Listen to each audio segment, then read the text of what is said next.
Good afternoon, boys and girls. Welcome to this very special session. You guys know I don't live stream on weekends anymore. So, in order for me to be doing this, there is a very special reason for this. This is nuts. Okay. Yeah, I'll go. Hope you guys are having a great day. I'm actually going to be here for as long as we need, as long as it doesn't pass, maybe, I don't know, 4 hours. But I do want to cover a few things with you guys. In the last 3 days now, yeah, kind of. A lot of things have happened and a lot of uncertainty, a lot of confusion. So we're going to cover every single little topic related to PBE and the future of the game. Now, I want to bring on, by the way, if you guys want to participate in the conversation, I want to ask you guys for a couple of things. First is to destroy that like button. We got 15 people watching and only 5 likes. Come on. I think this is one of those topics that really we need to get as many eyes related to the game as possible. So hit that like button.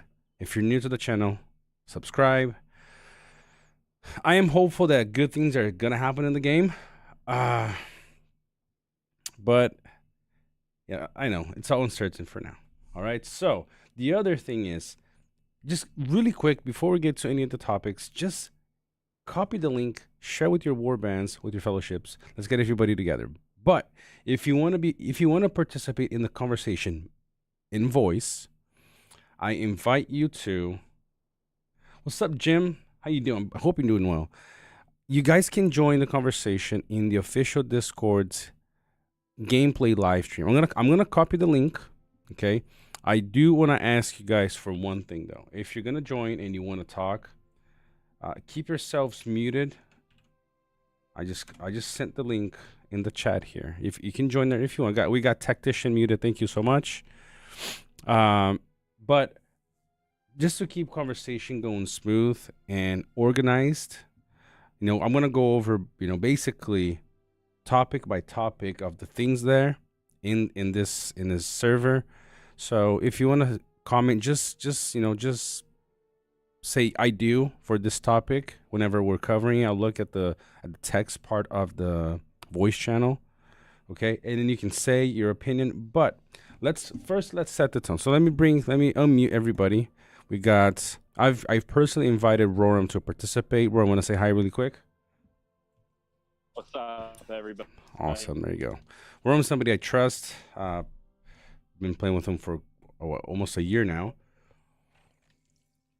So I wanted to bring him to give his feedback on, on the features and stuff. Now, the other person, I don't know if he's going to be watching now or later, or if he's going to come on. Ombra is another person that, we were live when the server went live. So I would like him to participate as well, like his input on things. Okay, perfect. We got Dark Vader over here in the chat as well. So first things first. First thing I want to cover, guys, is going to be a very chill conversation. And I might share some screens. I know Atme he covered some of the questions, or maybe all of the questions that the devs supposedly answered in the Beacon of, what is it called again? Where is it? Beacon of Light section. So if you haven't checked that out, I can cover that a little bit later. But I think he covered probably everything. But the first thing that I wanted to cover with you guys is PBE. Okay. Whoa, isn't that the whole idea? No, it's not, because PBE is not the game. PBE is not the feature. Okay. PBE is do you guys know what PBE stands for? Who here knows what PBE stands for? Write that in the chat if you do. What does it stand for?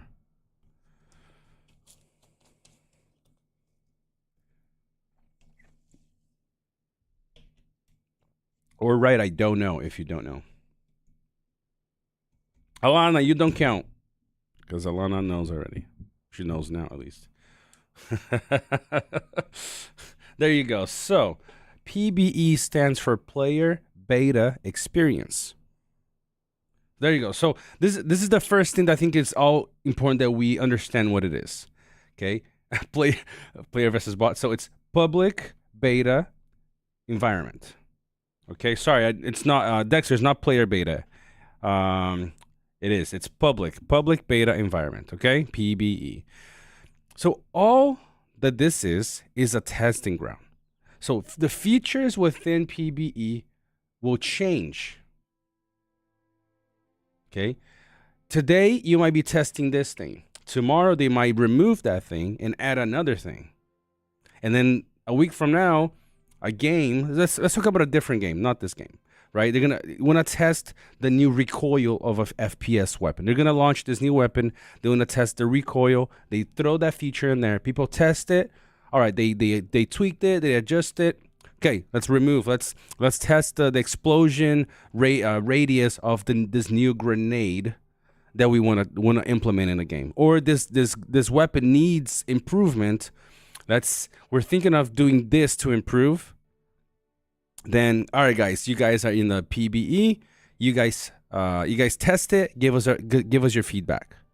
So, first thing, just put that in mind. If you were a FPS player and they wanted to improve this weapon, okay, so say, look, guys, we want to improve the recoil of this AK-47. I know people have been complaining, so we're doing this. We're gonna adjust it by this much. All right, play around with this for a few weeks and give us your feedback. And depending on the feedback, we'll see if we need a little bit more tweaking, adjusting, or no, it's just horrible. We'll scrap it. Right? It's something related to that. So the testing ground is not the things that are being presented there. Okay. So whenever we talk about PBE is not a name for a future gameplay style. PBE is just a test server. That's all that it really is. Okay. I think we covered that enough. Hopefully everybody understood. So now, I was talking to somebody today about the whole PBE situation, and I honestly feel that PBE should have been handled a little bit differently. Okay, and Moram, you're just let me know if you want to pitch in on this topic right here. But I don't think that PBE should have been open to anybody or everybody. I think they should have hand selected, I don't know, 50 people, 100 people, people that either, all content creators should have been invited. It shouldn't have been apply. Should have been they invited people. All content creators should have been invited because they will expose the good and the bad, right? Letting people know. The other would have been people that they know in the community that are pretty familiar and will give constructive and tested feedback of that feature. And I just think they did it wrong. Like, if you look at the world chat in PBE, you will see people saying, I have no idea what's going on here. I hate this. I logged on and logged off because it's horrible. I don't think people understood what PBE was when they first signed up for it. Yeah. Go ahead. They should have better reconnaissance with the players of this game, and they should know some of the big names of the game from both roleplay and non-roleplay, and chosen them to play in PBE, because right now they made it a free-for-all, and it's been a terrible feedback situation for them. Like, it's 95% negative, which, granted, a lot of the current public beta experience has been pretty negative, but they've thrown at us a complete overhaul. But they should have handpicked people, like you were saying, a little bit more, and just making it a full free-for-all. Yeah. The thing is, guys, hey guys, they know we're live. So the thing is, I don't think that they shouldn't have picked random people or gone broader. I just think either the people should have been aware of exactly what PBE was, because I see a lot of people there that don't know what it is. They actually think it's a server. They think it's a live server, and because of that, that's the first thing I think they should have handled differently. Either selected pre-selected people based on whatever they decide. Okay, they think prestige was good. Whatever. I'm not trying to give you the answer as to who should have been picked. I'm just saying that they should have picked a little bit better, and or inform people a little bit better of what was going to happen in PBE. Because like I said, I don't think people really know. Let me turn up really quick your let's see here, your sound. People said they couldn't hear you too well, so desktop audio, let's bump it up a little. Can you guys hear me better now? Yeah, that should be good. Just let me know in chat. Also, fellow, could you stream my your screen? PBE Of course, server? Yeah. I was gonna do that. I apologize for not doing that yet. No, no worries. I'm just on my phone, as you know. Yeah, I know. So I can't watch Perfect. your YouTube and. No, you got it. I'm streaming right now, so that's good. Thank you for the reminder. Now, the other thing, okay, that I wanted to point out was, if you're gonna test the game, like if you're trying to test features, there are certain features that they should have removed. Let me give you an example, okay? If you want us to test the battle mechanics and like the troops in a tile and things like that, I think that the pathing limit, as how far, like, having that range around a fort or your settlement should have been removed. Because if you're testing, you don't want to be waiting 2 hours for your fort to be built. So like little things like that, I think it would have been, just because you're trying to get things tested very quickly, and that way, I don't want to be forting. I haven't even tried to build a fort. Maybe I'm saying something dumb, and forts, maybe, I don't know, they're I don't know, they're built in like a second or two. Let's try that out. Let me just build one here randomly. Oh, I don't even, can I build one? I have that already available. Yeah, yes. So let's try this out. You see, like this, I can't speed it up. So I think, like, there are certain elements of PBE that should have been removed. That way people can just go freely and test a bunch of different things. So, but other than that, that's the first thing I wanted to do, guys. It's just, for people that are not aware, PBE is different than the features within this place. Okay, I want to make that distinction.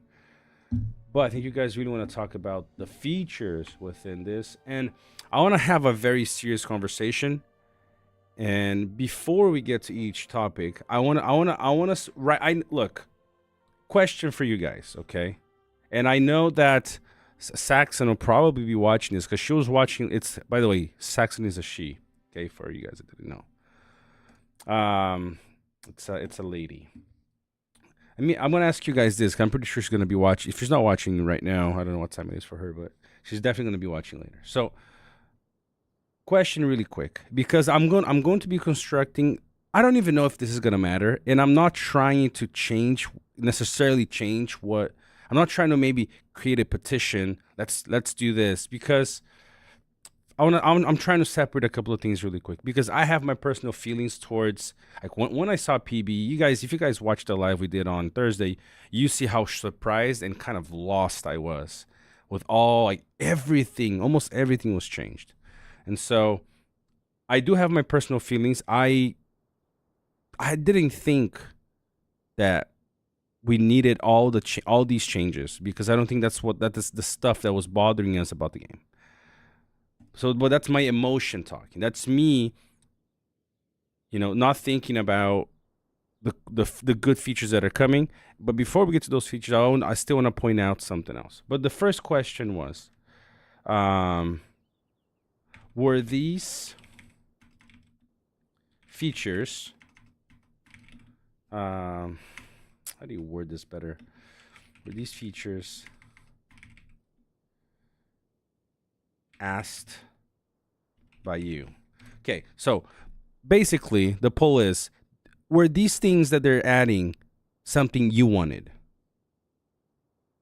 Let's word that one. And just yes or no, okay? So I'm creating a poll here. Okay, yes or no. Just answer the poll, because that way, when she looks at this, she'll be able to see yes or no. Okay. I mean, I'm seeing a couple of yeses. Interesting. Okay. I accidentally clicked yes when I was trying to click no, so that one of them's me. Can you not change it? No, I I did that wouldn't let too, my me. bad. Okay, never mind. So at least 2 was a misclick. No worries. Yeah, I'm trying to go back and forth between the two things. Sorry, I'm trying to No, manage things. you're good. You're good. You're good. I mean, 81% no, 82% no. I'm pretty sure Yeah, my most bad. people are gonna say no. Okay. Eyelash also. Oh, it's like 100% is no, but some of you guys accidentally click on yes. Okay, and okay, 23 votes, 78%. I'm not gonna wait half an hour for everybody that's new gonna jump on. It's just to get an idea, and I would put no. The same thing here. It's not something I asked for. Now, and this is the distinction that I'm trying to make. Okay, Worm said something like this earlier, and I saw a couple.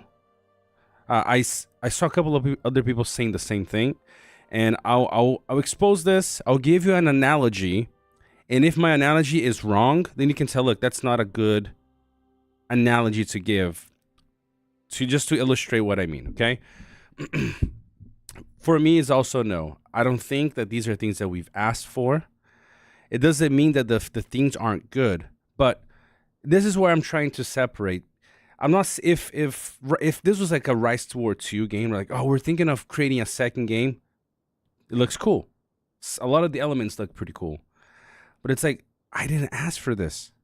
It's not about whether or not the features are good for me. The whole thing for me is, it's not about whether the features are good or not. I didn't ask for this. No, it's for me. It's something like this. Let's say, we have 5-on-5 basketball, right? All the rules, everything, and then you're like, man, but something could be improved, right? Something could have been improved. Some things need to change. Maybe the rules are a little bit outdated. So we need to make it better. And then you get Ice Cube out of nowhere says, hey, I have this 3-on-3 league. Let's turn the NBA into a 3-on-3 league and change all these rules because it's cool. It's like, I don't know, hopefully the analogy works for you guys. I don't know if you guys know, but there is I think 3-on-3 basketball league, and not because, I'm not saying that 3-on-3 isn't fun, but I didn't ask to change my game. I'm not. That's what I'm asking. I'm asking just for improvement on whatever you already built. And so that's the frustrating part for me when I saw all these things. There's some interesting elements, but those weren't necessarily things that I actually was asking about. So I do now, because we could stay. If you guys go on the PBE section, most of the conversation is basically what we're saying now. It's our feelings that I think we feel like we're being sold out to stick to something else, and there's a lot of debates we can go into this, but yeah, just to summarize, that's kind of how I feel is. We've put all this investment, all these things into one thing. This one thing was sold to us. And then out of nowhere, it's like, no, we're going to completely change. And this is where I'm trying to draw the line. Because tonight, what I want to do with you guys is analyze the features. So we can, because most of the comments and most of the, the feedback is related to this side that we'll be talking about right now, is our feelings, how we feel betrayed, how we feel like we're sold and played, all these things, right? And go ahead. If I may interrupt for a second, I think it's important to go through all these features as well as try and stay as relatively unbiased as we can, because most people haven't seen or can't even play in PBE like me. I wasn't invited. I wasn't one of the ones that got chosen to go play in the PBE. So, like, I get all of my information secondhand, but I do a fair good amount of research on it. Yep. But it's important to take these like these new features with an unbiased opinion for the moment. Pretend like it's a brand new game. Yep. Which features do you like? Yep. Which features do you not like? And then add the Rise to War lens to it, and then change your opinion based on that. Yep. That's exactly what we're doing tonight. That's why you guys see on the thumbnail saying we're breaking down all the features to see if what we can take from it. Like I said, on the PBE discussion is mostly this side of the conversation where we don't want this, we're feeling we're played. And I understand, honestly, I feel the same way. Okay? But I want to analyze the features with you guys so that we can, go back and give feedback on the, because I honestly don't know if they're going to care that much about how we feel. I mean, I wish they did. I work with marketing. I work with business and, growth. And usually a company that wants to be alive for a very long time, they do listen to how customers feel about them, right? And I don't think this is the case. This is the very first mobile game that I invested more than a week in. I've played very few, and usually it's a week and I'm out. This is going on 2 years now, and I'm new to the whole thing. They they built this game, they milk it as much as they can, and then they dump it for another one. It's sad because I'm really enjoying the community and the game itself. So, but because of that, I do think we need to express our feelings. Hopefully that does get to them a little bit. But like Rome was saying, look at the actual features, because according to the beacon, what is it called? Beacon of Light, latest from today, these features are going to be implemented. The new battle system, something of that nature is going to be implemented. So we need to analyze so in order for us to either look, I'm done with the game, I think I feel totally betrayed and I can't continue, that's fine. It's going to happen to a few of us if all of these features get implemented. But on the other hand is, if you like the people you're playing with and you think you want to play, depending on how these features are implemented, then we have to take time now and analyze the features themselves and see what do we like and what we don't like about the features. We haven't really had this conversation, what about the skills, the sub skills being basically gone, and some of them kind of being merged into the title of that skill. We haven't really had that conversation because we're stuck a little bit on that I hate this conversation. And trust me, I am on this side. But we do need to go to this other side in order to, because it's, if they had asked us, do you guys want this change? And we said no, they're like, okay, good. We're not going to implement it because we're listening to you guys. But it doesn't sound like that's going to be the reality.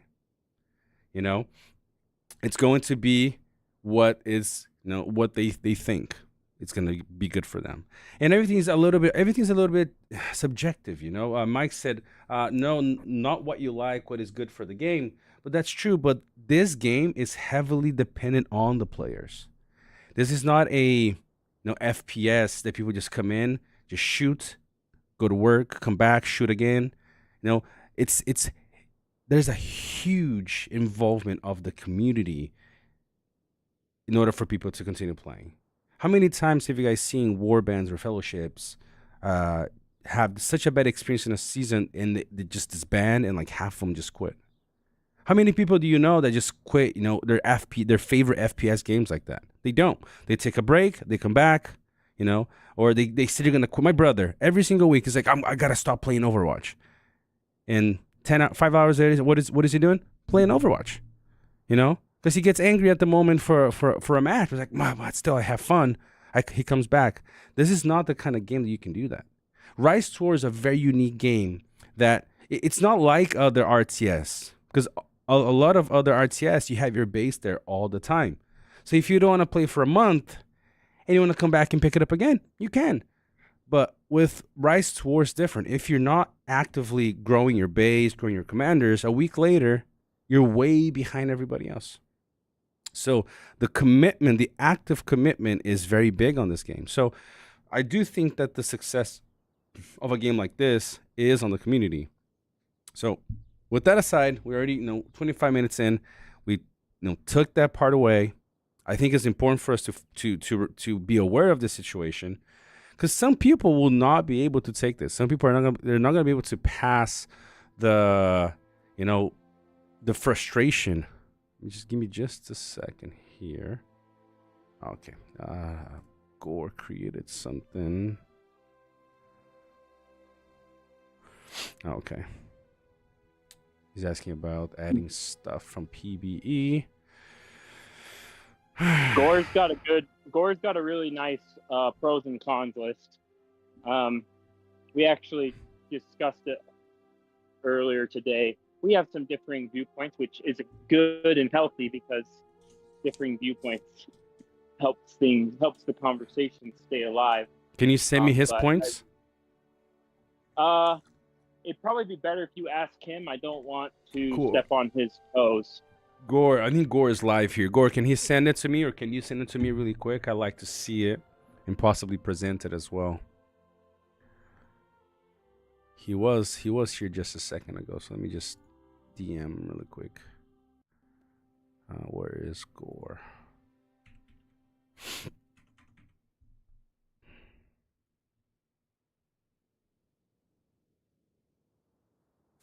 Man, I gotta get my stuff set up on my other computer. I think there's some cool aspects about this beta server that would be really cool as its own unique campaign, like Rangers Rise or Kings of Men. But it's not something, a lot of the features so far are not something that I would like implemented as a game-wide change. Like, for example, the gear and commander respect skill changes are just a little too much for me to even pretend to get behind. I know. Like, for me too. You spent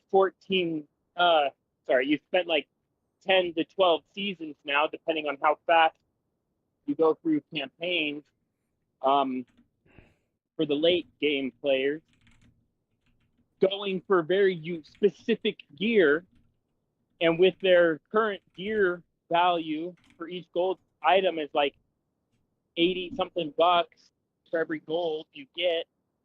That's a lot of money for people to just have them be like, oh, sorry, your Frenzy, Aegis, Tactical Mark, all of them are gone. Now, yeah. Don't get me wrong. I think some of those abilities definitely need a touch up, especially Frenzy. But I don't want them completely removed from the game. They add a lot of creativity and like new development within the game. Because like Frenzy is it's been in the game since day one of Rise to War, but it's only just recently that it's become so overbearingly powerful. And that's where like subtle touch-ups would be helpful, but not a complete just erasure of the skills and gear that we've all been collecting and gathering for seasons and seasons and seasons. That's a good point and a very hard one. Go ahead, Vader. Yeah, my bad. Yeah, I completely agree with that, especially looking at especially gear dependent commanders, like for example, Retaliation Ball, and what happens then? Gone. Retaliate gets wiped out. Retaliation Ball and best in slots just completely destroyed. We lose that completely. It took seasons to even figure out his best use there. It gets completely wiped out, best use of that. And it just, even if you change the game that much, it just ruins all the hard work people have put into it. And then, looking at a non-biased view, there's some cool things they've really done with it. I think even better what they could have done was not even release it all at once. They gave us so much to look at. It's so overwhelming to the fact where it's like we don't know when this stuff is going to get implemented. We don't know what's coming first. We don't know when it's happening. And there's more to come, though. They said in the Beacon of Light question, there's a bunch more features to come. So that's just part of it. Yeah, and like even me, I'm still having trouble processing and all. Like I'm still finding all this new stuff they've done, and I find it to where the point where it's so overwhelming, and the burden it's just putting on to even comprehend all of it. It's just ridiculous. And I feel like even going back to what you guys were saying, limiting who got the access to it.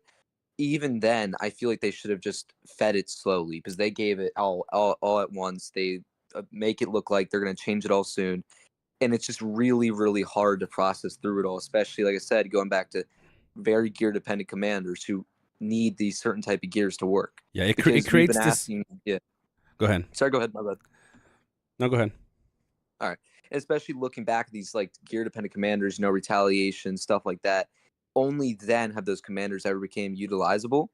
And if we're completely looking at it this way, we're going to be looking at complete commander reworks completely to even make them utilizable once again, unless they do something really specific. So it's just really hard to adapt to this, Yeah, I mean, it created this chaos because as people seeing once you log in, outside of the aesthetics, everything just looks so different. You're like, whoa, what happened to my game? So yeah, I was like that. Yeah, that's I think where the first chaotic response came from, because instead of being able to test certain things, people just freaked out because now it's just. No, it's just like, what's going on? Like, what is just this? Like you're looking at it, yeah. Like so, this is not Rise to War. This is the imaginary idea of it. It's just not what we want. Yeah. But you got to adapt to it. I agree though. Like I've loved this game so much, I don't want to quit it over some of this. But it gets to the point where it's like this is not the game I enjoy. Yeah. This is not the game I've been playing for seasons. This is not the game that I put my money, my time into. That I enjoy building things out, finding things, trying new things. Yep. And if in some of these things that will completely destroy seasons of work, like Retaliation, once again, I'm a huge believer in it. I love it. It's just really going to ruin a lot of things. And I feel like rather than helping themselves with this whole new gear rework, it's going to slowly eat away at players' investments. And it's just going to completely destroy the idea of respect and everything like that. The reason why I think this is such a hard transition in what's going on to us, happening to us right now, is not that, what they're trying to do is bad. It's just that we're used to one thing and they're forcing us into something that we didn't ask. Yes, exactly. That's what it feels like. When you look at Warborn battle play here with this formation, might, that's the skill, physical damage dealt plus 10%, right? Set effects of the same type do not stack. Okay, we're not saying that this is bad. We're not saying that this skill is bad, but it's not what we were used to playing. If I come here and this is my retaliate mat talk right here. Yep. When I say, look, I spent quite a few $100 just recently trying to get my Treebeard to R10 because I wanted to try his unique with the retaliate, and now it's gonna be gone. It's not that divide and conquer is a bad skill, but it's not what I paid for. Yep. And that's just the issue with it when they're especially trying to rework all these things. People invest in this game for certain things. You're investing long-term into Frenzy, Retaliation, Aegis, anything like that. With this whole new rework, it completely wipes it out. Yep. There's not a thing like that. And going back to what I said, it just destroys commanders' overall builds and ideas and how they work. And doing this, and honestly, to be completely honest with you, if they do this, they're honestly killing themselves, but they won't get money. There's going to be no money there for that because people have spent hundreds of dollars going into this game. It was all spent for nothing. See, this is the thing that I think for them to be willing to do this. Either, Zane is here too. Zane, if you ever want to, would love to have your feedback. I don't know if you do want to share your opinion, but if you do, love to hear your feedback. Zane has a pretty good analytical opinion and view, so it'd be awesome to hear your feedback too. But fellow, go ahead. When you're done with your point, may I interject afterwards? Of course. Thank you. So the thing is, for me, thinking me working as a marketer, I'm a marketer. I've been doing this marketing for almost 10 years now. And thinking as a marketer, or, also working with business growth, for me to change the whole thing of a game, for me, this is changing the fundamental aspect of the game. Because to me, this is a battle. It's a battle. It's a war game. So the war aspect of the game is being, in a way, changed. In my opinion, that's how I see it. It's either two things. It's like a Hail Mary. The game is dying. We don't think we can make the game grow by changing the things that the community is actually asking for. We don't think it's worth it. We don't think it's gonna make money in the long run. Maybe that's what they think. Or the other is, we don't care about the community. We see all these other games that are growing a lot, and this is the style that they are. You guys mentioned Call of Dragons, or COK, ROK. I don't know all of these games. Okay. Or they're analyzing the growth financially of these games and saying, oh, wow, we want to make this kind of money. Our original game doesn't make us that kind of money. So then let's turn our game into those games so we can get more people that spend that kind of money into these games, right? And this is one of the issues that, for example, that I'm not going to go into it now, but just as a preview for you guys, this is my worry, for example, with the global energy pool. I'll discuss that later. But that right there for me is an indication of it becoming more of a game like the ones you guys are mentioning, where you can basically pay to speed up everything. All right. So, but we're going to get to each feature in just a second, and I'll discuss my worry with this when we get to that. Roram, go ahead. I wanted to kind of go back onto the gear portion there that we keep talking about how the abilities have been changed or have been removed completely. I think it'd be helpful for a lot of people to maybe go through exactly what has been changed. Oh, we will. How we does will. gear work? Yes, we will, definitely. Okay. Yeah, like I said, guys, I don't want to get. Go ahead.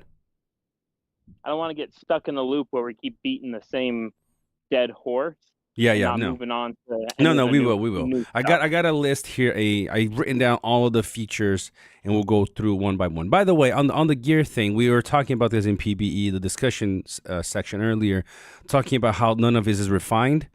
Trust me, I'm pretty sure they're gonna implement the refinement. The reason why it's not refined is just because it's PBE. I can't even break these down. If you're going to say, well, then maybe they're going to remove the breakdown of gold gear too. Just because you can't do it in PBE, it doesn't mean it's not there. I'm pretty sure that these right here, you'd be able to refine it. I'm pretty certain. I think can you see like the max refine stat like you can in game? No, it doesn't. There's nothing. Okay. Nothing there. No. Yeah. But I'm pretty sure that they're gonna. Come on, guys. You know that we 5-star frenzy. We paid a lot of money to get those.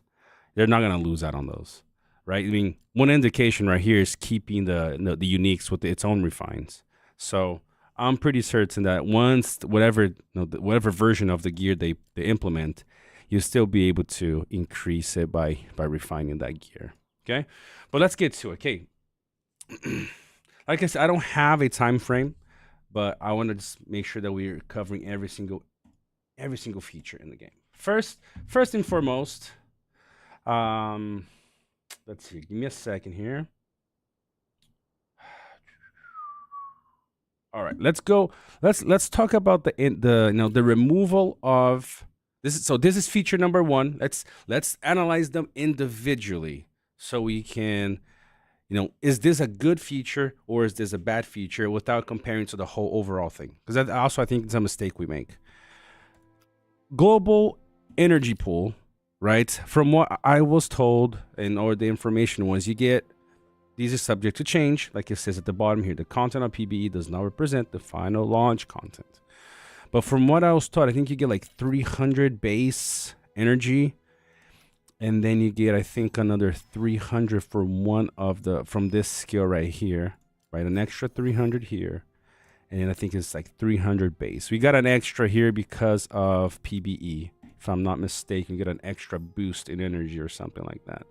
Yeah, we get another 300 max energy right here from this boost. If we got 58 days of this, minus all this stuff here. So 600 once you get, to level 10 of your ring, and you're able to boost it up all the way, 600. That means, okay, if you look at the little chart here, if you're just going by the march or the, sweep or the battle, it's what, 30 moves? 30 moves. So that means I have my Galadriel over here to show you as an example. If I want to path, move, fight, everything I can do with Galadriel now. I don't have to switch out my tilers, my siegers. I can just use her the whole time.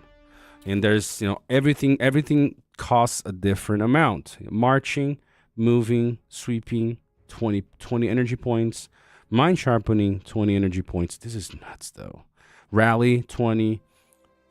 March something. Martial march, I guess, 30. Extract, 30. Clairvoyance and treatment is 1. Long march, quick march, 40 and 30 on their own, with a maximum base, of 600.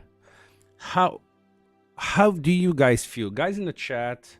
I'll put up another while I have Roram giving his feedback on this. I'll pull up another poll asking you guys how you feel about this specific feature. First, without comparing to our current feature, if this was a new game, similar to Rise to War or Rise to War number 2, and they said this is the new overhauled stamina poll that we're doing, what do you guys think? Go ahead, Worm. What do you think of this?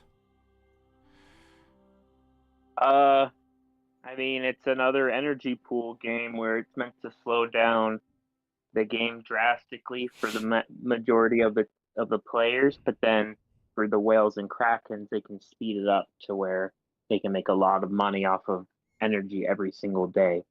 I personally don't like I like the idea that for PvP specifically, I can use my specific commander multiple times and it won't run out. For example, my Grima. Everyone here knows I love my Grima. So the idea of being able to use it multiple times is appealing to me. However, the idea of having to sweep for 20 energy or gather for 10 or rally or all these other things with that same energy is very off-putting to me, because I have other commanders to do that. I don't want to waste my energy for the whole day doing those things at the very beginning and then not being able to PvP later in the day. Does that kind of make sense what I'm saying? Oh, of course. Yeah, because you're like completely helpless for the rest of the day at that point. You have nothing else to do the entire rest of the day. And even looking at it that way, you have to remember, like, especially if you look at it this way, if you want to use one commander over and over again, but you have other commanders, then what's the point at all? Like, am I going to spend my first entire day, let's say this is day 1, you're farming like this. How are you even going to farm like this? I mean, you're looking at it this way, how are you going to farm or sweep, do all that over and over again on your very first day trying to build up stuff if it's costing away your overall energy, not just individual energy per commander? So if I want to send one commander a tile, another one's just supposed to be constantly sweeping, I now have to choose over if I want to farm like this or I want to sweep like this. So I'm going to be spending an entire day sweeping or an entire day farming, but it's a really bad balance in that sense. If this was if you're looking at this only for PvP, I would love it, because like I said, I myself love Grima or anyone like that. That's the appealing part, but the disappealing part's looking at it farming wise, sweeping wise, everything else just doesn't help you at all there. Yep.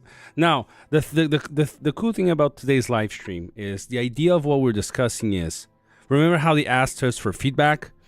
If we don't like this system, but let's say that they are going to implement an energy system, so we can't say, okay, we don't want this. They're like, oh, okay, we don't want it. That's fine. We're not gonna do it, because they want a feedback as to if it can be improved.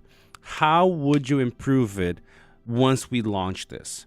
Okay, remember, removing our feelings aside, saying just don't, because we don't have that power. But if they said, what would you change in order to make this fun? If this new system, how would this work well for you? So I think everybody agrees that this current way is horrible, just because you're gonna slow down any kind of progress by tenfold at this point. Yeah, You know? I think if they're gonna implement something like this, Mm-hmm. they need to drastically lower the cost of stamina for each action, because currently, as it is, you can march 45 times and then your stamina is gone. Yep. How quickly do you recover stamina? Let's see right here. So you're going to recover stamina. It's in 1 14 point. seconds. It's 1 point. It's 1 point per minute. So every 45. So basically, every 20 minutes you can move once. So that's 3 moves. That's 3 moves an hour. Yep. Once you're depleted, that's 3 moves an hour. Equals 72 moves all day. Do you know how big our maps are? Has the PBE map shrunk at all? No, the PBE is the regular. It's not the King of Man one. It's the regular Rebuilding Glory TE. So they're saying you can move 72 times a day. Once your stamina is gone and you've refreshed it all, 72 times a day. That would take you forever to get anywhere. Yep. But that's the thing. The other thing you're not considering is that to heal your commander now, to speed it up, you also use energy. So it's not, and that's 75 moves without considering your gathering, your sweeping. Taking all of those extra things out, just padding will only let you do it 75 times. 72, I guess. Surfing, marshalling, everything. Everything is in that pool. Everything. Yeah. It's too low. But this is my concern, okay? So my concern that I said earlier is that this is going to become a money-making machine for them. Oh, you want to fill up your 600 really quick? Just pay us $5. Because we have the stamina potion, but it's limited to 1 a day for 1 hero. What's going to keep them from not letting you do it as much as you want? Well, my point of view on this is you have to look at it. There's got to be some give and take. It's never going to be always perfect for us. Never, because they have to make money. I know. But the thing is, if there is, I don't even care the price. But if there is no limitation as to how many you can use in a day, then the game is dead for anybody that does not want to spend, $10 a day on energy potions. They usually allow 5 refreshes a day. Most stamina style games are 5 refreshes, and they go exponentially up in price. Exactly. But yes, exactly. That's where they're gonna lose the trust of their player base, because we know we gotta pay for gems, we gotta pay for these things, but they have, in my opinion, because I've looked at, when you guys mentioned Call of Dragons last night, I was like, I gotta look at this. Well, first things first, Call of Dragons is very well made. Like the design and how smooth everything runs, it's pretty nice. The quality is really good. But that out of the way, I know there's everything costs. You can do, it's basically unlimited. And they've kept it, I feel like, a very good, free-to-play friendly, where you can't speed up everything all the time. You can't build your troops instantly. You can't, you don't have unlimited stamina. So that way allow for people, even, people that are low spenders or free-to-play, to still enjoy the game, since this is a team game. If I was playing by myself and I'm playing one of these games that you don't really need to be in a team, that's fine. I spend as much as I want or as little as I want. But in a game like this, where you are team dependent, limiting how much the Krakens and the whales can move and do things has allowed for everybody to play as much as they have. And that's my concern. If it's going to be 5, 10, 20, for I don't know, for how much you're going to spend, the whales and the Krakens are going to pay for those. But everybody else, basically, now it's 72 moves, and they decide whether, the free-to-play basically will either become just Pathers or just Siege, or I don't even know anymore. It just Go ahead. Yeah, sorry, my bad, go ahead. you have to realize that we're talking about what you guys said, a top of what 75 moves per day, Yeah. something like that. In comparison to the current system, and I don't give a shit what anyone says in that regard. In the current system, we have as evil, we have 33 commanders. Yep. That has 7 moves when they're full up, right? And then they will earn an additional 792 moves on a day. Yeah, look at that. You have to realize that we're talking a tenth of the move. Exactly. But that's purely moving, right? Like that's not counting if you're doing gathering, which is only 10 points, etc. But we're talking about 33 times 24, right? Because that's as much, you get 1 move per hour. Exactly. Right? So 33 times 24 is what you have, plus 33 times 7 if they were full up as you started. Look at that. There you go. Look, that's a huge drop. You know, it's an absolute insane amount of loss per stamina per hour, as in actions per hour. Meaning every person that is actively playing this game will no longer be able to actively play this game, because they will spend their energy within minutes, and then that's it. Yep. Thank you, Zane, for hopping on. I appreciate that. Hope you stay on to the whole, the whole thing. And this is where they ask for feedback, and this is where I feel it's so hard to give honest feedback, because we don't fully understand the motive of the changes. They've been asking. They even removed the suggestion section in Discord, because they keep asking, community, tell us what you like, to give us your suggestions, but none of the suggestions, 99% of the suggestions that we've given have been ever even addressed. See, in this, look at the disconnect here. They ask us to give our suggestions. None of them have been ever even answered. And then they come out with this random new thing. What does that make? What does that sound to you? You're asking for a bunch of different things. You don't even say anything about them. Yes, we'll get to them one day. We'll get to them. And like, boom, we're going to bring you guys this awesome thing. Like, we haven't asked. Like, we didn't ask for this. So the reason why I'm saying this right now is it even becomes hard to suggest an improvement here, because we don't know if they're, if we say, look, it's too much, you're basically taking away 90% of our current move for this. Like, how do you even suggest anything? Ombra said, the cost for everything should be reduced. I agree. Maybe it should be, 1 energy for March, 1 energy for move, because that means basically 900 moves a day. 600 moves a day, which is still a drop.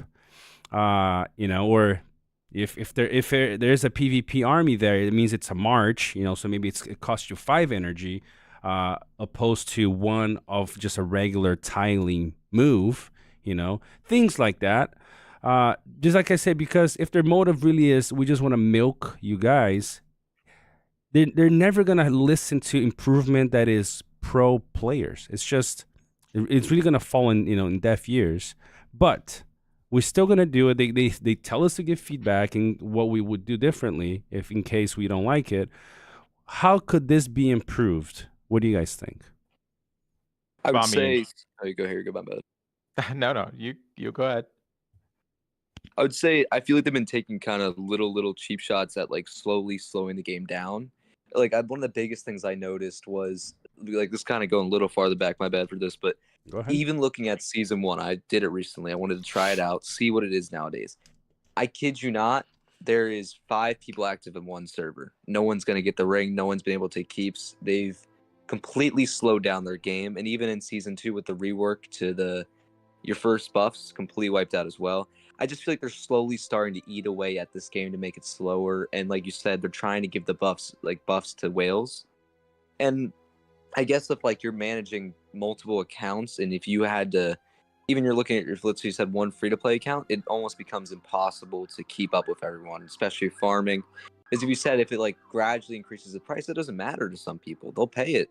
If you can get that thing, they'll pay for it. it's just going to really eat away at anyone's experience other than people who are willing to pay the amount they want to play. It's going to be pretty much a pay-to-play game. Remember Jags a while back, he was on, and he said he played that, I think it was I don't know if it's The Last Shelter, what I think he was saying. You could move from one end of the map to the other for like $5.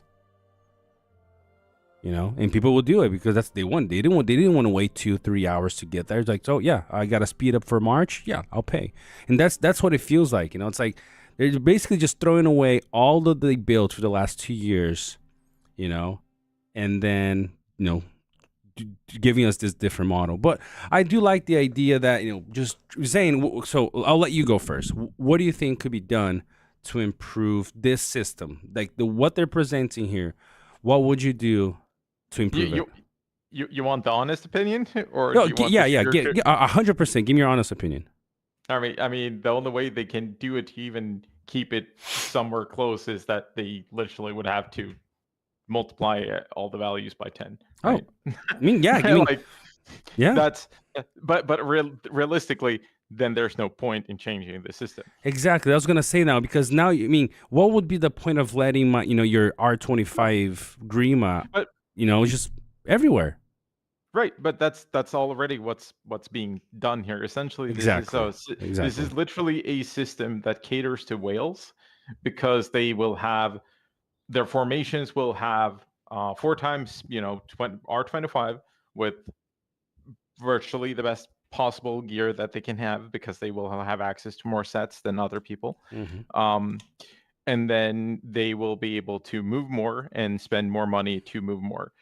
All of this, for me, is detrimental to the game, because we're already seeing a decline in members, and all this is going to do is expedite it, make the whales move around more, and you'll see more free-to-play people or low spenders entirely quit the game. And I'm going to tell you why, based on my own predictions.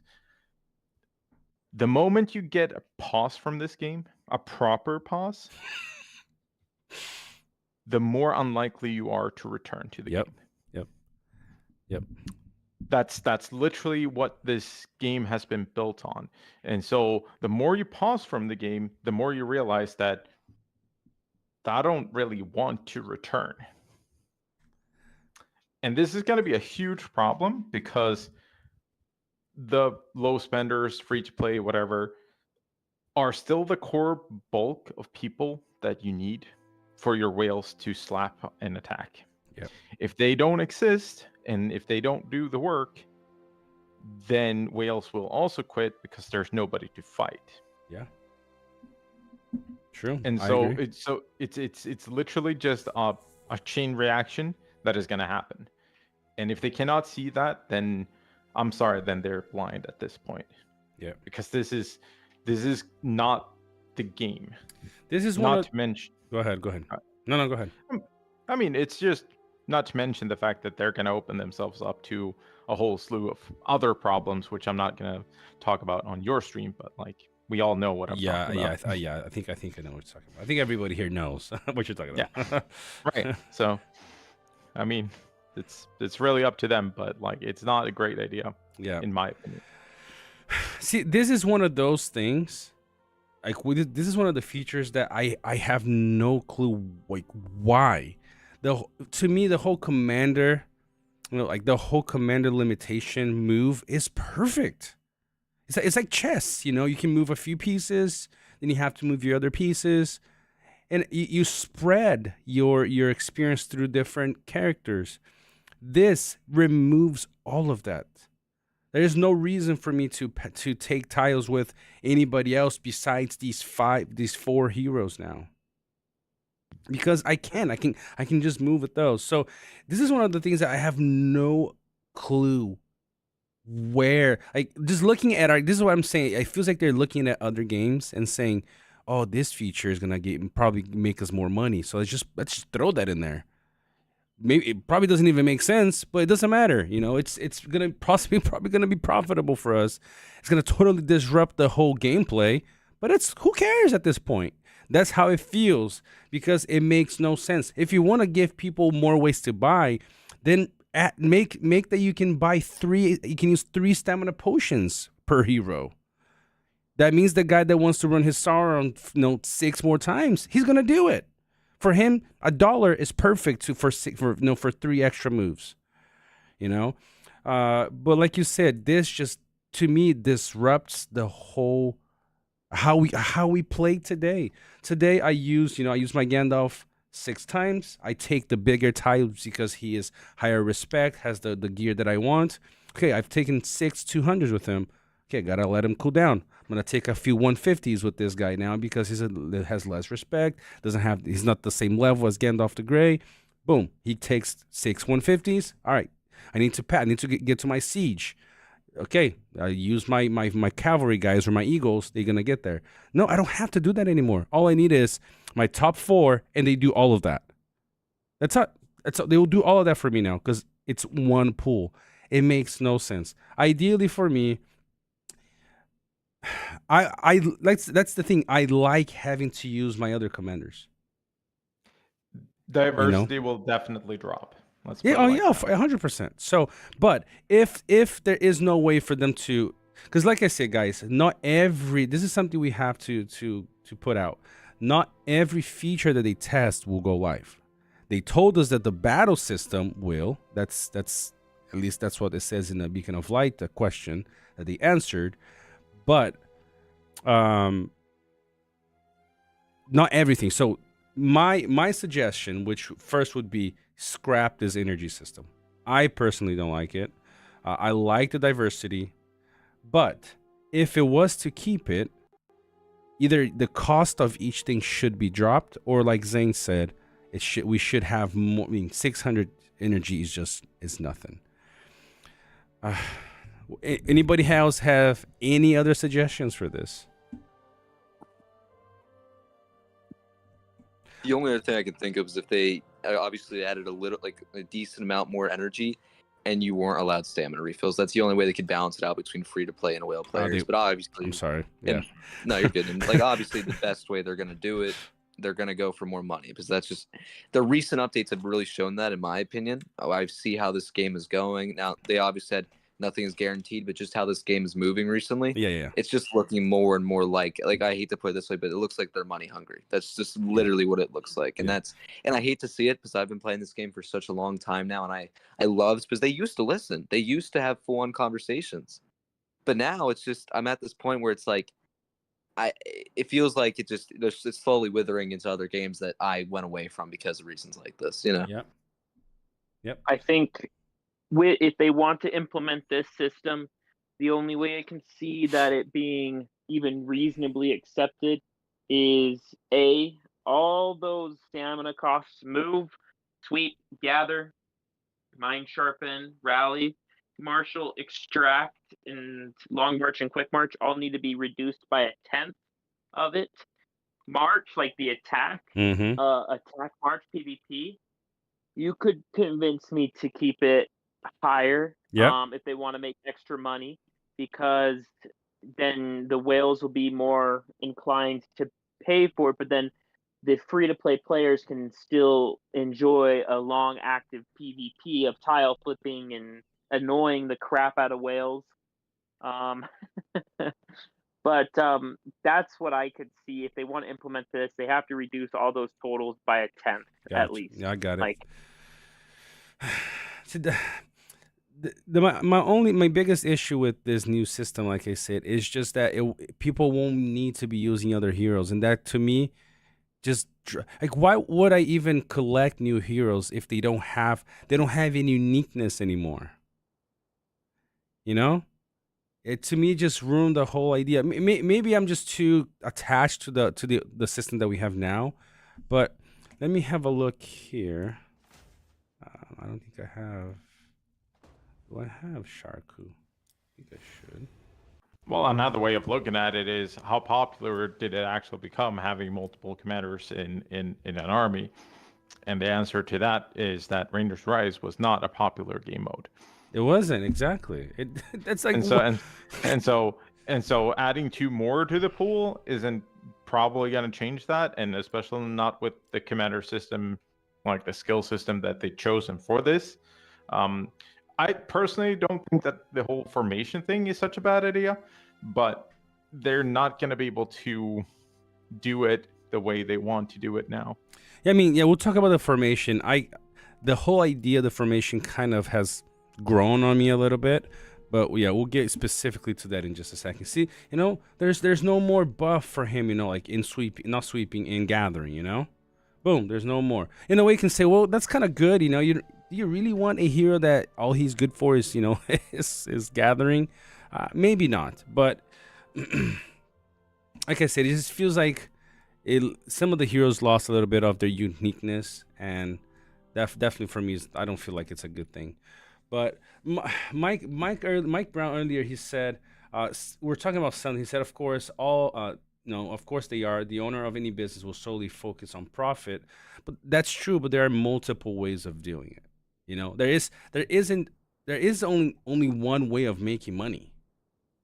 There's many different ways of making money. This game has been making money, but I feel that especially after you build a certain trust and a certain, process and things with your own community, I think changing certain things way too much could be a bit, for the community that you have, they definitely just burn the bridge of trust and willingness for anything with them. But like I said, the biggest issue that I have with this energy pool, so we can move on to the second topic, is it removes the need to have a bunch of heroes in the field. I guess to clean, you will, to just sweep a bunch of tiles from your enemy, you will. But remember, guys, if you're in a war, and let's say right here I have 600, right? I have 600 energy right here, right now. Okay, look at my screen. You guys hopefully will look at my screen, the game screen when I'm moving my mouse right now. Let's see, I want to take this, just these 5 tiles right here. That's 100 points. 100 points right here. That's 1/6 of all my movement. If there's no armies here, then yeah, I'm just sweeping, right? And if I move a little bit more, if I need to take this crossing, how many times can I siege it? How many players is this gonna take to siege one crossing now?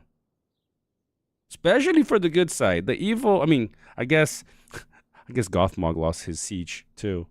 But well, part of it at least. He didn't lose all of it. Okay. But they were generous. They gave him a little something. Okay. But think about this, just like you guys said, how much slower the game is gonna be, and like I said, for me, not being able to use multiple heroes at once to do multiple things is a downside. That's the biggest pet peeve that I have. For me, it would have been a much better idea to increase their stamina or let people do, buy use more than one stamina potion if you're trying to make money off the energy, than doing this. I think this will ruin diversity, just like you said, Zane. People are going to be using a lot less heroes, you feel, with this new system. Now, well, they wouldn't be able to, because the armies will have to consist of at least 4 characters that are the highest respect possible. Realistically, that for most people, for most low spender free to play, which is still the core bulk of members that make up the game, it's not the ones that are making you money, but it's the ones that retain the people that make you money. Exactly. They retain the spenders because there's a lot of people there playing, Right. If it's a 5-on-5 game, you only need 10. But if it's a game that you have a map that's supposed to be filled with 2,000 people, you're not gonna have every single server with 2,000 highly spending players. No way. Absolutely not. Especially not in this game with the established community. It's just never gonna happen. Exactly. And that's where it gets frustrating to implement something like this when we know it's and any sort of complete rework on a game that has been out for 2 years with a gacha system and a gear system that is somewhat predatory in nature, which we still accepted and spent money on. Mm-hmm. But then to have that, it's like we bought StarCraft 2, and then 2 years later we get COD. Yeah. I'm sorry, but nobody's going to accept that because it's a completely different game. It's not what they bought into. The difference here between those games is that the other games are literally $60. That's it, right? Mm-hmm. You buy them at release, $60. You get what you get. If they make changes for balancing, then it happens for everyone. Everyone still only paid $60. That's the difference. You can't compare those games with like a game with that has a literal loot box system, right? Or a gotcha system, whatever you want to call it, right? Because it's literal gambling that people are using, right? And then they gamble until they get the stuff they need, and then they tell us that the stuff you need, we're just going to take that away and make it into something else. Mm-hmm. The characters you collected, we're going to turn them into something else. The progress you've been doing for the last few years is going to mean nothing because we're just going to change the characters into something else. I mean, no, you're burning those bridges. And here's the thing: a game that is 2 years old is never going to hit those high marks again ever. There's not a single mobile game that has been out for 2 years that has gone from being one of the top tier games, right, and then falling through age, and then rise back up again 2 years later by a rework. Never happened. I dare anyone to find a game that has done that successful. Clash of Clans. Clash of Clans became pay to win after the 14th Town Hall and fell off popularity. They've lost over, I think they said 16 million players in the last 2 years. Right, but did they rise from a declining state prior? It's hard to say. That's like an 8-year-old game, though. That thing's way. That's hard to get down the history. But what I'm saying is that, well, I mean, I can almost guarantee you, even if we go back through the statistics, it's not going to have a decline and then suddenly spike after having a rework that completely changed the game, right? Flipped it on the side. Yeah, no, definitely. Yeah. I'm not arguing with that. Yeah. That's completely true. Right, and that's my point. That's where we're at.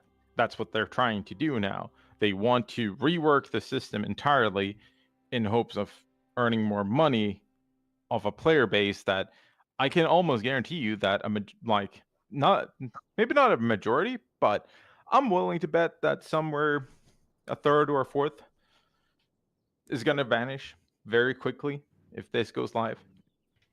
I would even say a majority. I mean, like, here's the thing. I would say the majority of our players that play this game are free-to-play players. And if we're looking at it that way and how abusive the whale system is going to be with this new setup, you're going to lose a extremely huge amount of free-to-play players. You're going to lose whales because they're extremely disgusted by the changes. I mean, and here's the thing: how much more are they going to change after that? It just feels like we're getting a giant knife in the back of all our progress throughout the years. I mean, and even look this way: free-to-play players who started back in the original times and are here now, 10 seasons in, haven't spent a dime. Look at that. They have spent all that time, even like the first 3-4 seasons not doing well, but now they suddenly have gear. They're able to play. They're able to compete on that level.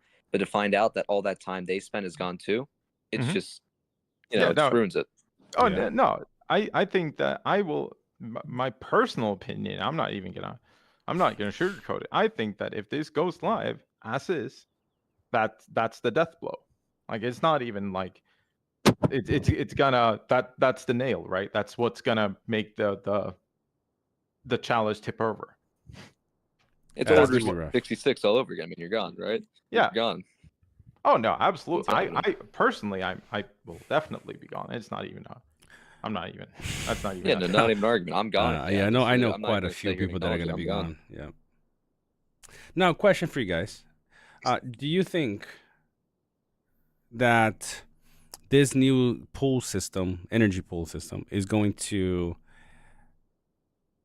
see an increase of alts?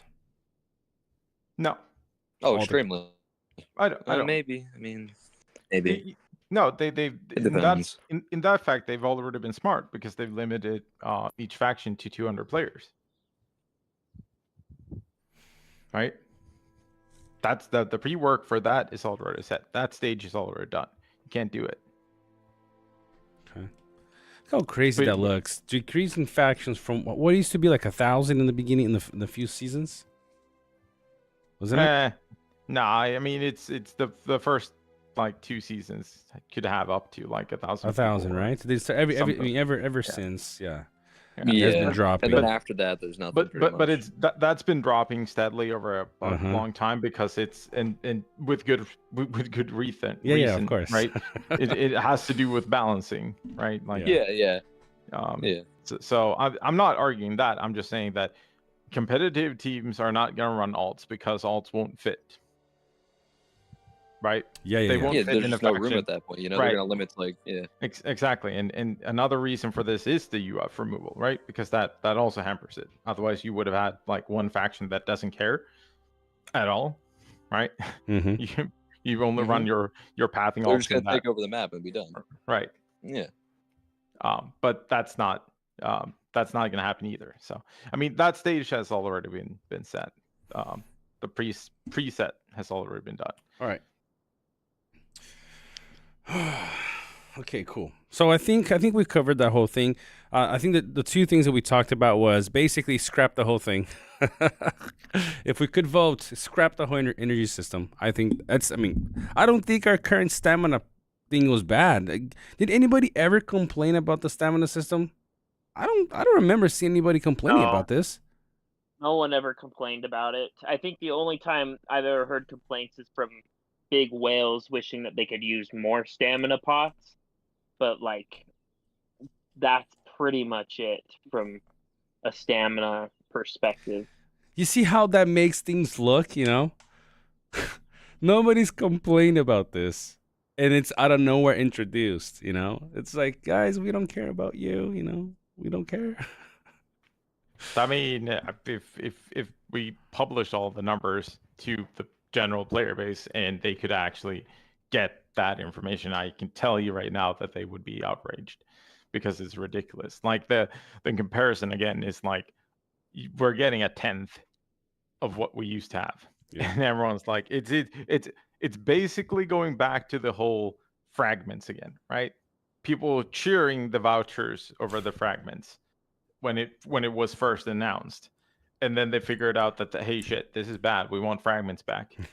Exactly. And I mean, that's not happened since, right? We all know that story. But it's the same. It's the same thing. And this is why it pisses me off, honestly, when I'm seeing all these people that are going, but it's fine. It's not implemented yet, right? But here's the thing: once it's been implemented, that's it with these guys. They haven't backtracked on that stuff ever. So once it goes live, it's already too late. So obviously, we've learned our lesson by complaining before it goes live. Yeah. But that's the thing, though. You know, it's the fact that they even consider things like this whole new, like not PBE. The PBE is a good thing. But the fact that they're even considering all these changes says a lot, which is not a good sign. Exactly. I wholeheartedly agree with you. And this is another part of it. It's like PBE test server, absolutely fantastic. We love it. We're part of it. We can test it. We can give you feedback, right? Excellent. But what they're showing is horrifying because it's in a completely different direction than what we want or have expressed any intentions about, right? It's like, you know, it's like you're at work, you know, you tell your boss, the printer is not working, boss. We need to print these papers to send it to this other company. And your boss is like, yes, guys, I'm gonna get to that. And he's like, I don't know what, guys, I'm bringing something new to the company. And you're like, all excited. Oh, he's probably gonna show a brand new printer. And he's like, I just bought a new soda machine for you. Oh, I was gonna go with like a vacuum tube system, or it's like something, you know, like something that's it's not related to what we're asking. Yeah, you know, anything. I agree. You know, so that's how it feels like. You know, it's like I'm complaining. I'm asking for these things that I'm so I can do my things properly. I'm not saying, guys, I want to put Thranduil to R25, so help me work him so he's playable for me. and they're like, yes, we're gonna get to that, and then they're like, oh, we just scrapped most of the skills you guys ever cared about. You know. Well, you also have to realize that they've been quiet for 6 months for a reason, and it's because they've been building this, right? This has not been built in like a week, right? This is literally what they've been working on for the last 6 months when they've been quiet. Well, Rangers Rise was just a test tube for this, right? Obviously, like I mean, all systems have been test tubes for other things, and that's fine. Like that's not the issue. What my issue is that they've clearly known about this. They've clearly been working on this. They haven't released anything because they knew the blowback. Like to me, it's unfathomable that they're like, well, you know, this is what we've been doing for 6 months. Why? We don't want this. Yeah. If you told us about this like a month into the project, we could tell you right then. We wouldn't want it. Mm-hmm. All right. It's just gotten to the point where they just don't care, you know? They don't care about any of our feedback. They're doing what they think is best for them, but they're just eating away at any trust they had, any commitment to the community they had. It's just completely destroyed like everything what the community's worked for. I mean, for me, it's just I think a couple people said this. I just feel completely betrayed. I've been playing this game for years, been asking for things. People have come together and asked for things. I mean, hell, I would rather see it R25 Ori than any of this that's absolutely disgusting and can kill anything. But this, it's just destroying everything you worked for, everything that I like about the game. And it just slowly eats away at any trust they had. I mean, we didn't ask for this. We didn't want this. I don't think there was once ever a single discussion about a stamina rework. Yeah. Never. Rework commanders, go ahead. Rework some different little gear things, go ahead. But there was never a stamina rework asked. It's just honestly, like you said, it's disgusting, you know. Yeah. So I got a couple of things here from the comments. League Play said, I think they made what they want, but they will consider undoing it. That's why they wanted to make sure they make the test server. See, that's where I wish that was true. Because if you look at today's, Beacon of Light publication, the very first question that they cover is this one. Let me read it for you. Okay, I won't show the screen just so I don't have to keep switching screens for the sake of time. So this was posted at 1:28 p.m. In this developers FAQ, we're going to answer your questions about the reason of the changes in PBE, faction members full when registering for a campaign, and the future updates. So question 1, will all the content in the PBE be applied to the official servers later? What's the purpose of the change? Answer, in the new version, we're going to update the gameplay and features of the entire game. There are only a part of the new features included in the test, so more will be revealed in the future. For this test, we'll be more focused on your opinions and suggestions about the new army formation and the battle gameplay. We will especially care about the entertainingness and depth of the new features and the balance and easy operation of the battle. So that's the kind of feedback we should be giving. And whether or not they listen, guys, at this point, it's just, it's either we just keep hammering the nail until it bleeds, until we bleed, or, yeah. I mean, that is our responsibility as well, to be fair. If everyone goes that, hey, we dislike this, but nobody actually tells them properly. And that's the thing that sucks. Yep, I agree. Go ahead, Zing. I agree. Then that's on us, right? If we don't voice ourselves, but then here's my issue, and I'm gonna be real, and it's not a popular opinion apparently, but we have to be if we don't like something like this, then we have to voice it, right? Yep. And everyone currently in certain circles are very, well, you shouldn't be complaining about this, right? And I'm like, well, we should, because it's literally what it's there for, right? And based on the way they answer, they clearly have the intent of proceeding with this system. And if we don't like the system, then we need to voice it. And so being shushed, essentially, or told that we shouldn't be complaining, no, we should. That's our obligation as testers to complain about something that is not working. Yep. for us. And that's where I think that's why I said I agree. And this is where I think we sometimes, I'm sorry to kind of maybe compare it like this, but this is how I see, this is where from the country that I come from, a lot of people are like this. And this is where it sucks. We're like dogs, like, you know, those dogs behind fences that bark whenever somebody comes by, but as soon as the gate is open, they don't do anything. Mm-hmm.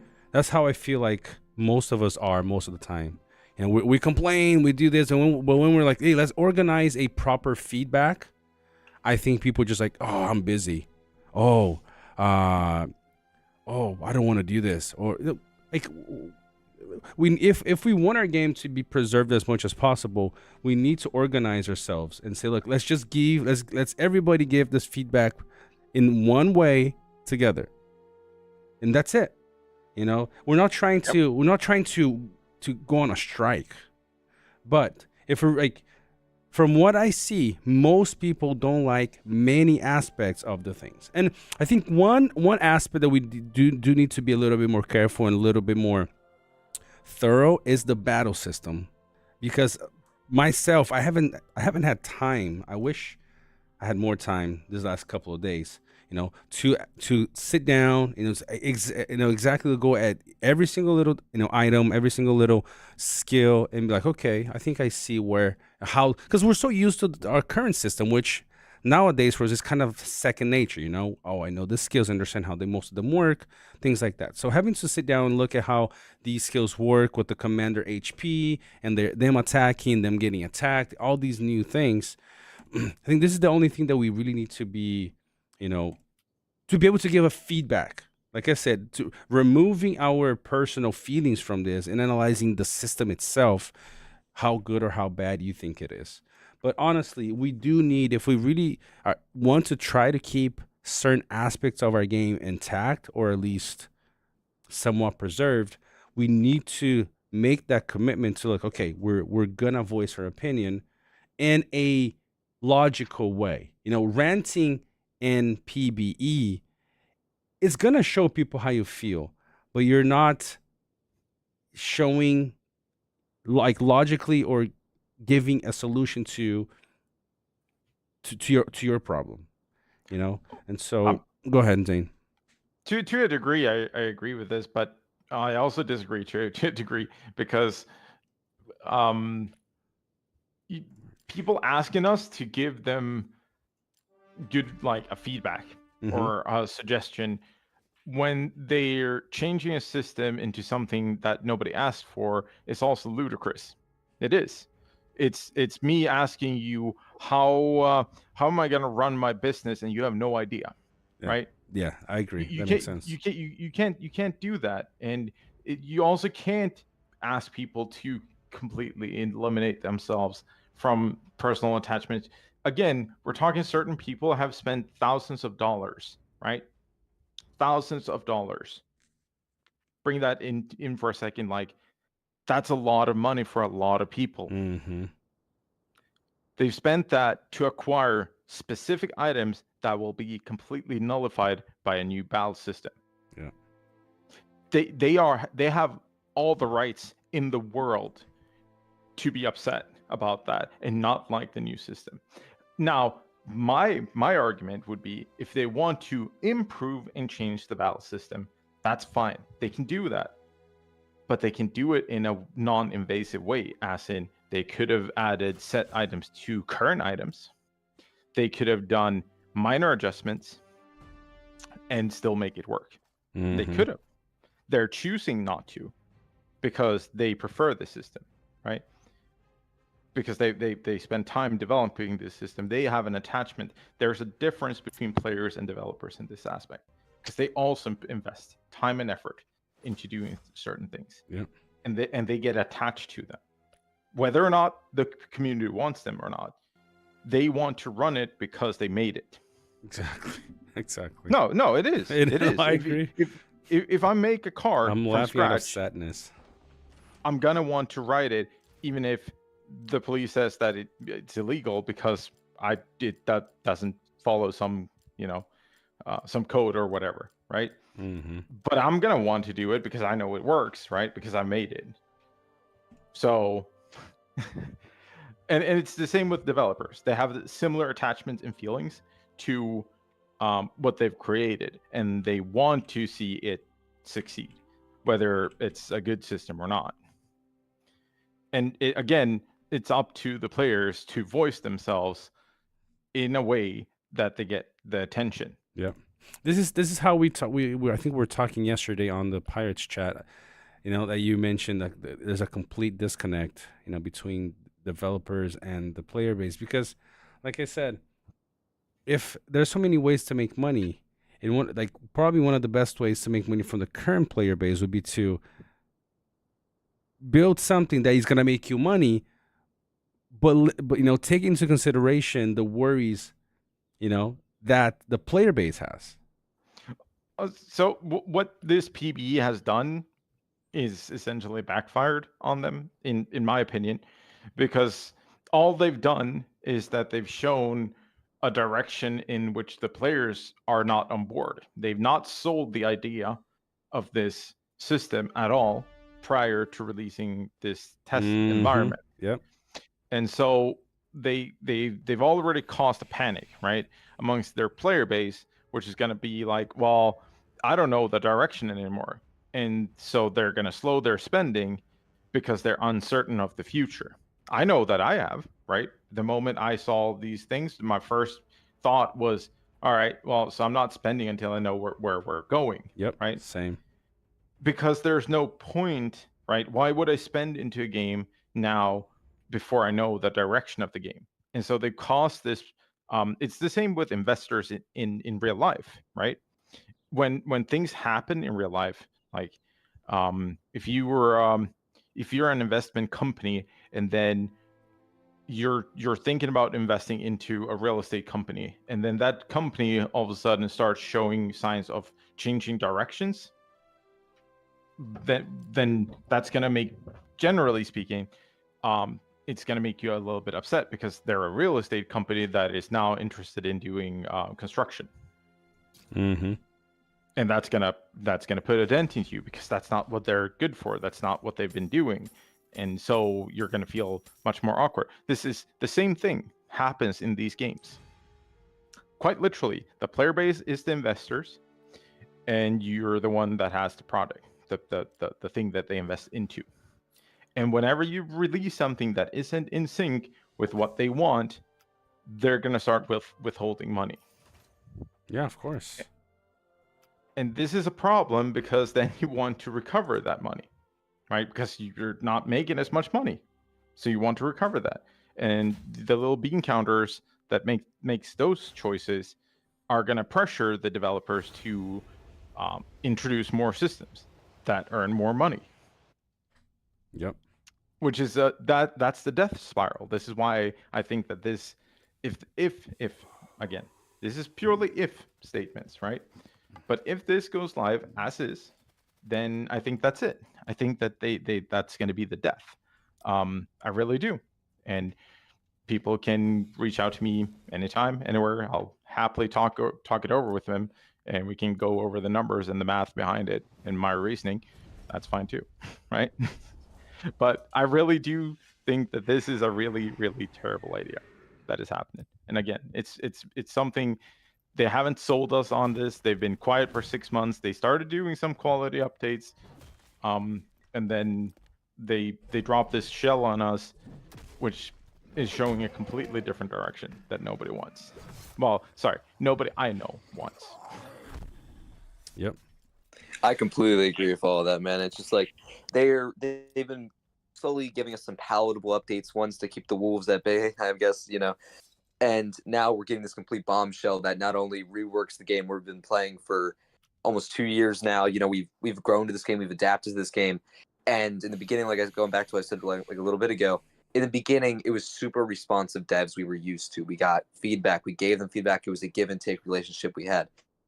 But now these last 6 months, they've gone quiet. They gave us these tiny little, very not even sometimes not even noticeable updates that are slowly helping the quality. We appreciate that. But like I said, they were just keeping the wolves at bay. Now they're releasing this bombshell to try to show this test run on us. I mean, it's just like you said earlier, it's just going to completely ruin the game. It's going to be the kill shot after that. like pretty much removes all the value of the last 2 years they've ever grown. Yeah. I mean, their relationship with their community is already gone. They've completely like destroyed the trust in that, and now with this overall bombshell they drop, it ruins everything else. I mean, there was a certain point where some of these updates were palatable, but now this is just to the point where, like you said, it's just going to kill the game. There's just no coming back after that. Quick question. We got Vader, Zane, and Roram. Roram's been a little bit quiet, so I want to ask you guys this question. When was the last time you guys? Because I don't have experience with this. My background is in RPG. You asked me about the PS1s, PS2s, PS3s, all the RPGs, the Elder Scrolls Online, all that stuff. All right. So I'm not used to all these. I mean, I played all MMORPGs, but it's not the same. When was the last time you guys saw a game completely just change its own system like this? Have you guys seen this happen? Because like I said, I don't have experience with this. Have you seen a successful game, a good game that has just totally shifted the way the fundamental part of the game worked? Well, you said two key aspects there. Successful game, and I've seen it. I've seen it happen. I've never seen it happen successfully, right? Okay. So we've seen it. This is why I gave the challenge earlier. If somebody actually knows of a game that has successfully done this, feel free to let me know, because I've never seen it happen. I've only seen people doing this kind of death twitch towards the end, right? Because that's what it feels like, right? That's the last ditch effort to try and get off the ground again. Exactly. A good point here by Ombra. He said, completely change at this level. They have happened, but not like this over time and over decades. That makes sense. Game evolves with time, but this is a drastic change. It's. Oh yeah, no, absolutely. Again, I mean, if you do it over time, if they release one system and then had people adjust to it and then release another system, then you can do it over time, but then you're also getting the player base on board over time. Yeah. Now you're asking people to swallow this pill of, for sure, it's not their entire thing, because clearly more is coming, right? Yeah. Yeah. But it's enough, right? Yeah. That's the problem. It's enough, and it's honestly systems that nobody wants. That's my biggest issue here. Yeah, exactly. It's nobody wants this. Nobody's asking for it. Nobody wants this except for the developers, and the developers want it for, I can only assume, money. The problem is, if you kill your player base, then you're not going to get money. Yeah. See, Kurt asked me this. Said, "Fella, you have a marketing background, so you know that they had meetings on these changes that drove business decisions. These changes have been sold to someone with decision-making role. Of course, the company that I work with, it's a streaming service. Definitely, it's not Netflix, but it's a streaming service. And how many meetings have we done over months saying, how can we go? How can we expand our reach? We're very niched. How can we expand?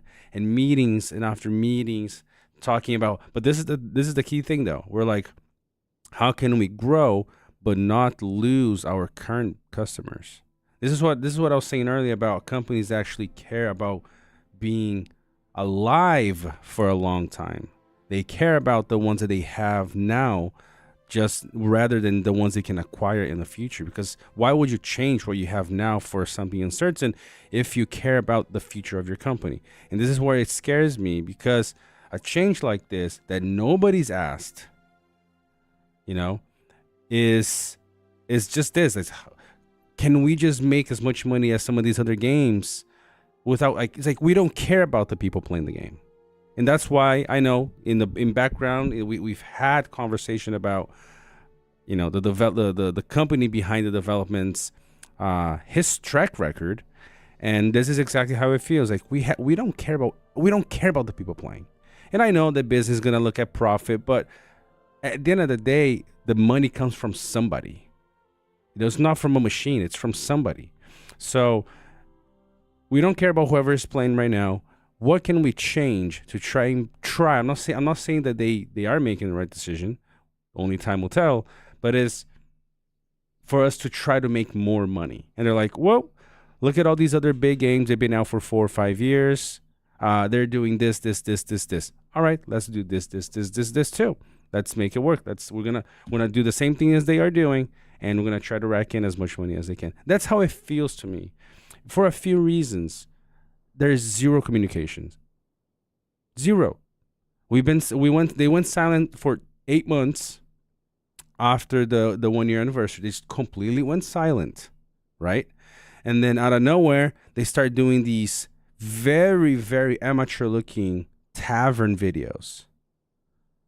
I don't know if you guys got that impression, but the impression that I got from the Tavern Hill videos was that it was just very, very poorly done. Remember how they used to do them in the past? Right? They have them dressed as Gandalf and Radagast. Okay? Or they had all those little animated videos, how they'd show the future of the campaign and stuff. There's no more of that. So go ahead. No. I'll be honest. I'm glad we don't have the cheesy dress up anymore. I never thought it was worth the money and effort, honestly.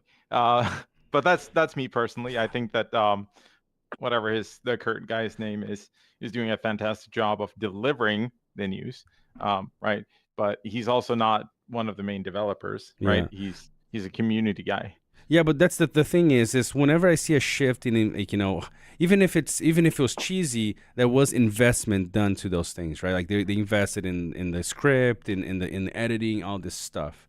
Where when you see a decline in the quality, I'm saying the quality not because it was a fun thing to watch, but in the quality of the investment made.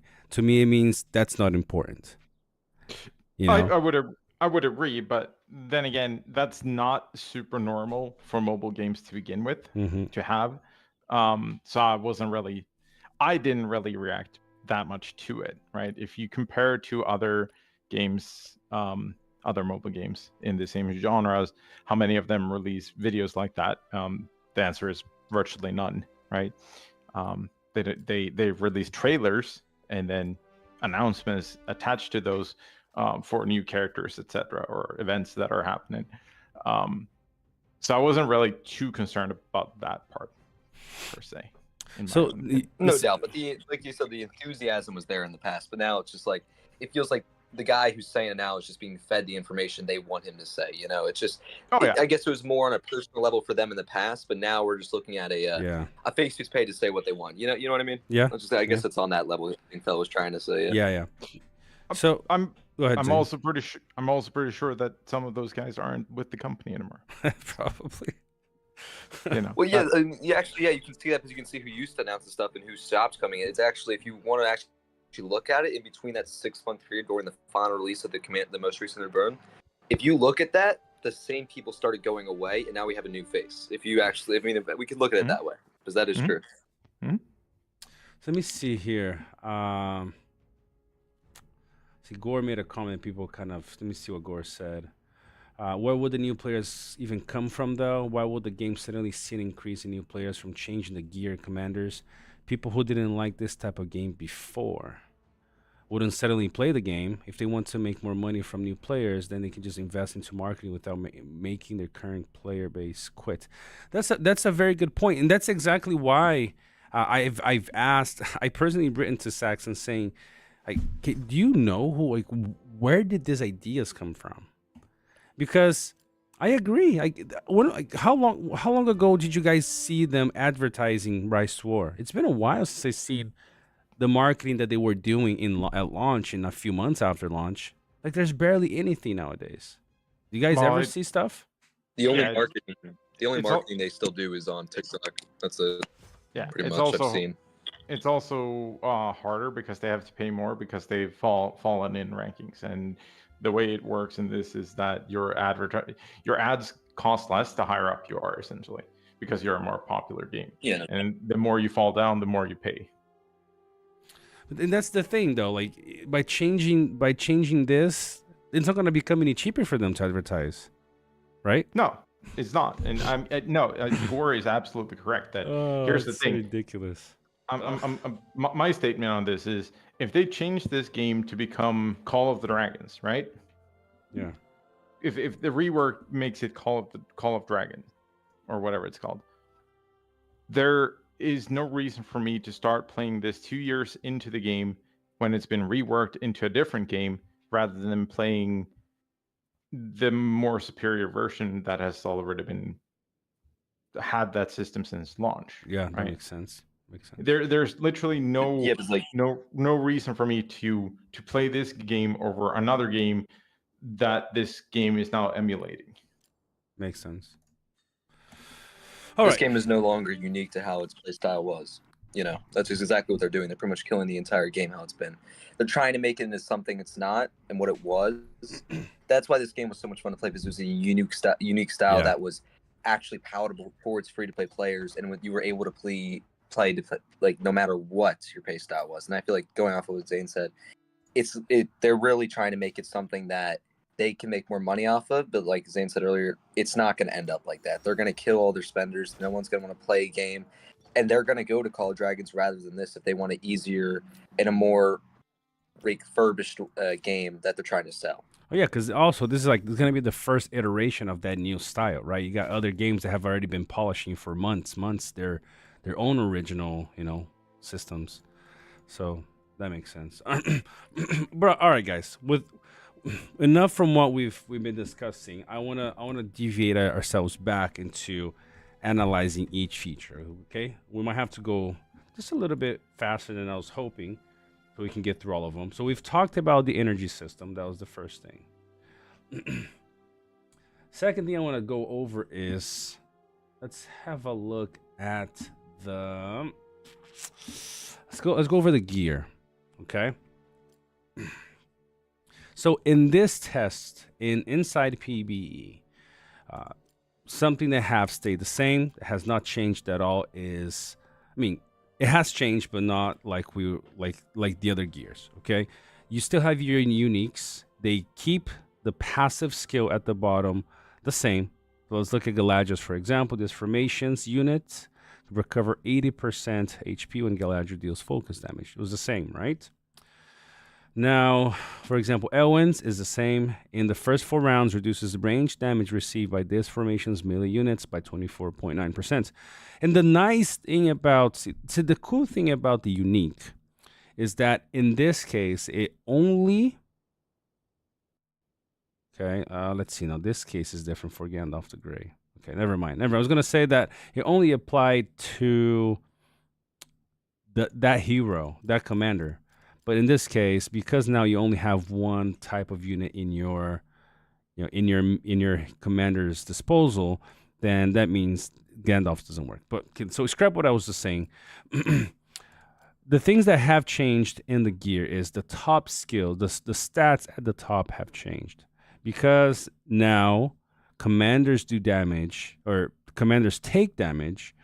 Now commanders have their own stats on like personal attack, also HP and command. So actually, before we get to the gear, to be able to, for people that might not know or have had already a chance to look at the PBE, let's have a look at the commanders to make sense of all of this. Like, what are you talking about? So let's look at the commanders first, and then we'll discuss gear right after this. So quite a few things have changed in this screen, right? Now you have this leadership thing at the top right under the name. It says the leadership determines the maximum number of soldiers that can be deployed to each formation under the commander's command. Okay, so PBE allows you to have up to 4 commanders at your disposal. Let's go back to my base here. If I click an army and I choose, for example, I have Boromir up here. I can add his troops. If I click on his name, I can either change him or keep him. Then I click next on the right side here. Then I can choose what unit I want to put on him. So let's put some tower guards. Okay, I can put. Nice thing is now I can choose how many. Right, I can do 1. I can do. It's by 12s in this case. I can do 1, or it goes up by 12s. Let's fill them up all the way. Now I have an option to put up to other 3 commanders. So go ahead. I have a question. Go ahead. That first army, what's the significance behind the first one and then the 3 behind it? He is the main hero. Okay, he's the main hero. What's the benefit of him being the main hero compared to the other 3?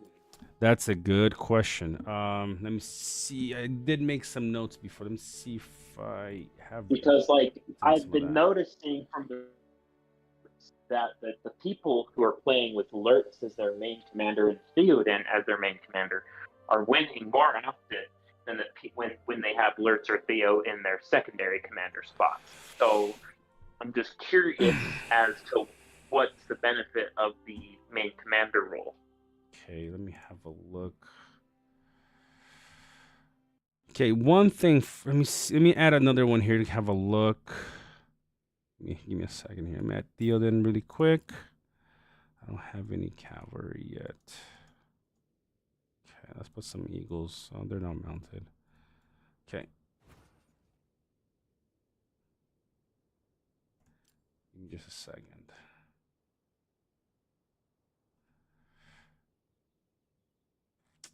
Let me see. I think both of them. Power of Bloodline. I think it applies to all of them, not just. It's like a report. I don't know if you guys know this, but there's something called Power of Bloodline for the heroes now.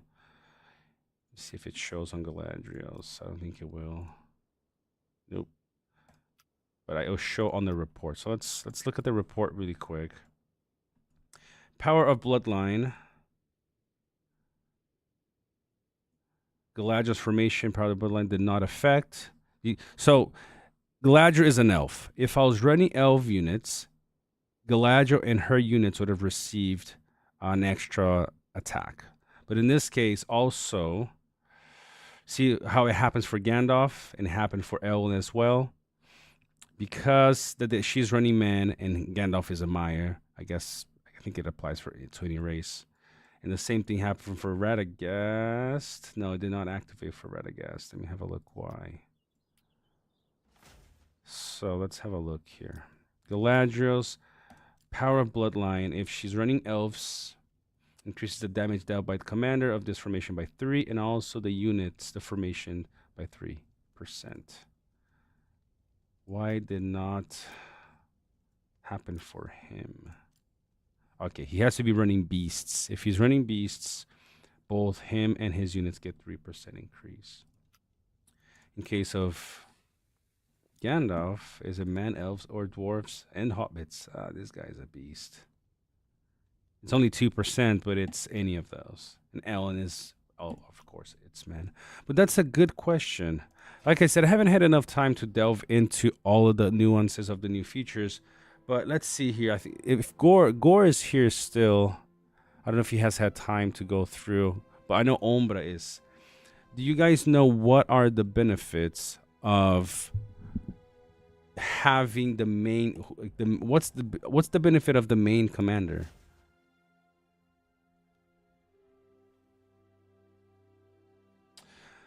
I believe that if the leader is defeated, the army is defeated, even if you still have troops. There was something written in the dev's answers. It is. There it was, but I don't know. Let me have a look really quick. But I don't think they explain why. Like, what's the benefit? What happens? Is there any buffs or any kind of special things that happen? Let me see here. Question number 2. It's not that one.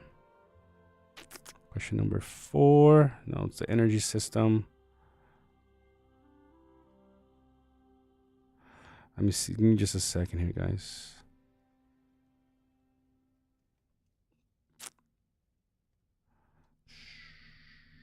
No, might have been from the one the day before. Give me a second. Yeah, it's probably from the day before, answering some questions related to the game. So, what is the difference between commander-in-chief and a common commander? So that's your question, right, Worm? So commander-in-chief is the main one at the front. And the answer is, the status of the commander-in-chief determines the army action. Ooh, okay. Okay, so one thing is, the status of your main hero determines the army. So, for example, if, let's say I had a level 35 Gandalf, I believe, his base value would have been lower. That means if Gandalf could only have 1,400 troops, I believe, I could be wrong. I'll try this in just a second. Let's try before I say it, actually. That'd be kind of embarrassing, huh? So,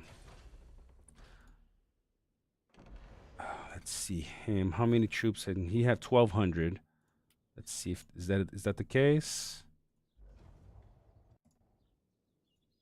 Let's see. I think it should be. So, yeah, he has 1,200.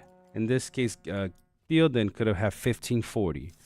Let's see if Theoden was able to put 1,540 in his army, or was it just 1,200? Never mind. No, that's not the numbers that they're talking about.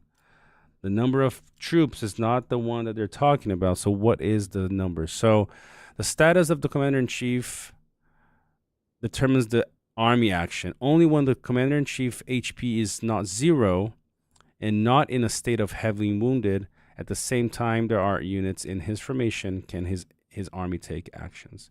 Now, they haven't really explained the benefits. It just talks about that if once your commander hits 0 or he's heavily wounded, the other armies can hit. So they don't explain the reason necessarily what's the benefit of having, like, depending on who is at the front.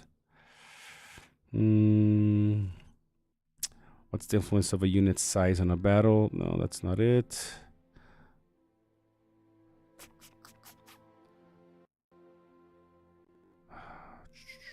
Nope. I'm gonna have to find out what the benefit is, but there is no. I don't see any answer to that yet.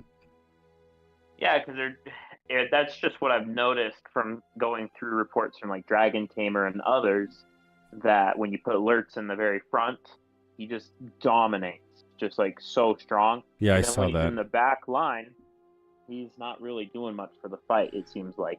Could it be that? So, I mean, let's have a look. Could it be that they attack in a certain order, and when he's at the front, he's always going to be the first? Let me have a look here. Hello, guys. Sup, Ombra? Can I try to explain? Maybe I have understand that. Go ahead. So Sure. For me, it's like if the main commander is die, you cannot move anymore your army. You have to go base. If one of the other commander die, you can still play your army without one commander. Because a lot of time I try to play, and for example, my Undying is secondary die, and I can still play. But if the Witch King, the main one, die, I cannot move anymore my army. So this is the role of the main commander. If you lose that, you have to go base. That can't be the only role, though. Like, that's like only a detrimental position then. Like, I'm thinking like Rangers Rise, where the main commander had more activated abilities upon the troops themselves. No, here could also activate themselves. Here is only that, I think. It's only just for who can move the army. Because you see, when you move on the map, you have one commander place the face on the map. So if that commander die, you have to go base. Your army retire to the base. It's the only function I found. That's exactly what we read from the beacon as well. But I mean, there has to be some kind of benefit of choosing that commander. I mean, there's nothing besides that. Like, why would you? Maybe if you choose one hero very, very tanky, you have less possibility to lose that first than lose the other. So your army rest more in the fight. Yeah, maybe putting him at the front has something to do with it. Okay. Never mind. So, see, this is the cool aspect of the formation that I think Zane was maybe he's gonna agree with me. Okay, let's go over that. So it's kind of like, I think, in a way, covering what Warren was asking, and I think it might make sense, right? What happens if I put where Boromir is? What happens if I do this? Because I think this formation here also applies to the battlefield. What happens if I do this right here? Do I have any? Oh, I do. What happens if I do this?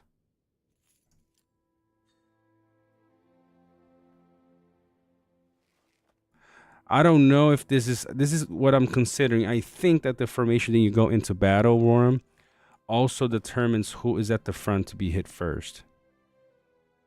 Does that make sense? I mean, it could. I don't know. No, I see on the report is just randomic. So the melee unit focus first the melee unit, of course, but there's not order like the first formation get it first. It's like all randomic. So this is just aesthetics right here. So the formation here is just a placeholder for 4 random formations. Try to send your commander like that. If your Boromir die and the other army is still full, and what I say is true, that's work. It's like I said. If not, we don't understand nothing. Not on a tile level 1. I mean, don't kill your Boromir at tile level 1. Well, I mean, there's no skills or nothing. I lost. I remember sending to something. Yeah, I mean, let him go. It's a tile level 1. Oh, I've lost to some really bad stuff. Let's have a look here. I'll send it to that, and I'll send it to, let's see, a 40. I should lose to a 40. Without gear or skills. I should. Let's see. If your Boromir is full life, never gonna die versus a 40. Well, I remember losing yesterday or the day before to a 130 with 4 level 40 heroes. Just for the test, go on 150 so you're sure the Boromir die. So we're looking at it this way. So what does that mean that, let's say, like commander damage reliant builds now for, let's say, the future if this was implemented, wouldn't it be a lot more harder to do that for commander damage people, especially if, like, hey, if this guy dies and my tanks are still alive, what are even the point of my troops tanking the damage at that point if your commander dies before all of it? Yeah, and you can't get any damage out. No, it is. I mean, so it's gonna be a huge problem for the future of commander damage. Of course it is. It already is an issue. Dwellings in this current iteration is complete ass. But for some reason, alerts is. Oh, no doubt. Like he would be completely not even utilizable. Yeah. Well, what makes the Dwalin so horrible isn't it his skills? Because Dragon Tamer has sent me probably close to 100 reports now of alerts. Yeah, but they've clearly made a difference between T1, T2, T3 now. Like I think they unnerfed alerts. I think they unnerfed his R3, which is awesome. But they did. They gave it the previous one. I'm pretty sure. I'll have to check that. The OG alerts. He's back, baby. That was disgusting, dude. I remember that. It was completely disgusting. Let's look at the report here really quick. See what happens. Got murdered. You get full stomped, so we cannot know what's happened for real. Well, I just want to see what was the order of the attack. Okay. So you see the formation, target the formation 2.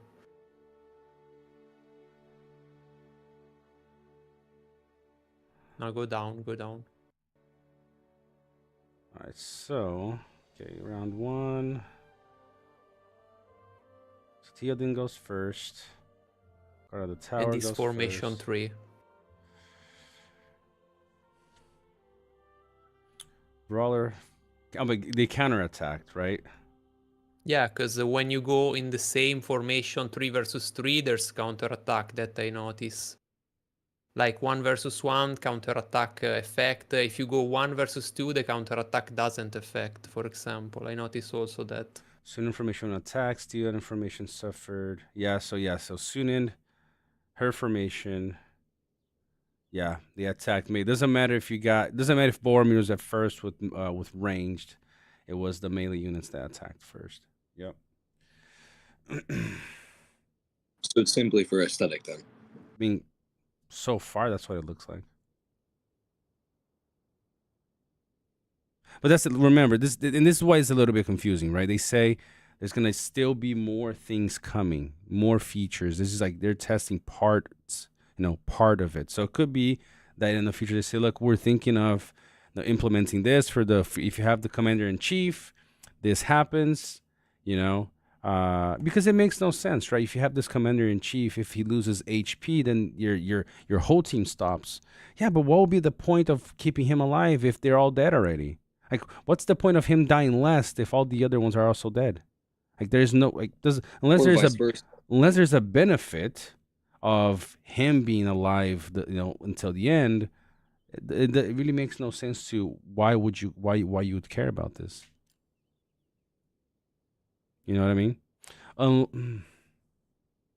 Like I said, unless something that he has influences everybody else. So you be kind of strategic as who becomes your main commander. There's no value at it. What? I said, but just seeing what we see now, there's no value to it. There's practically none at all. Yeah, depending on what they've given us now, or let's say yeah, it doesn't seem like it. I don't really see a benefit. In the report, there's nothing, absolutely nothing, no buff, no effect. Just in the start, there's right, for example, Lourdes Formation 1 lead the army. Just that is the only refer to who is the leader. Yeah. Okay. Yeah, like it says up here, right? On the top, yeah, you can see Boromir Formation 1 lead the army. Yeah, doesn't. I would be assuming that there's something that's gonna be a benefit to having a certain commander at the front. Maybe in the future. Maybe in the future. I mean, it would make sense, right? It would make sense. You're choosing a specific hero to be at the front for a reason. There's a lot of game where work like that. So yeah. So maybe right now they haven't implemented, but it could be something like that. But yeah, Roram, so we just have to assume that. Yeah, we have to assume that something's gonna happen in the future. But okay, let's cover the rest then. Right now in PBE, guys, is this something? Like I said, this could be something they're gonna be implementing. But if I see how I can't go over 40.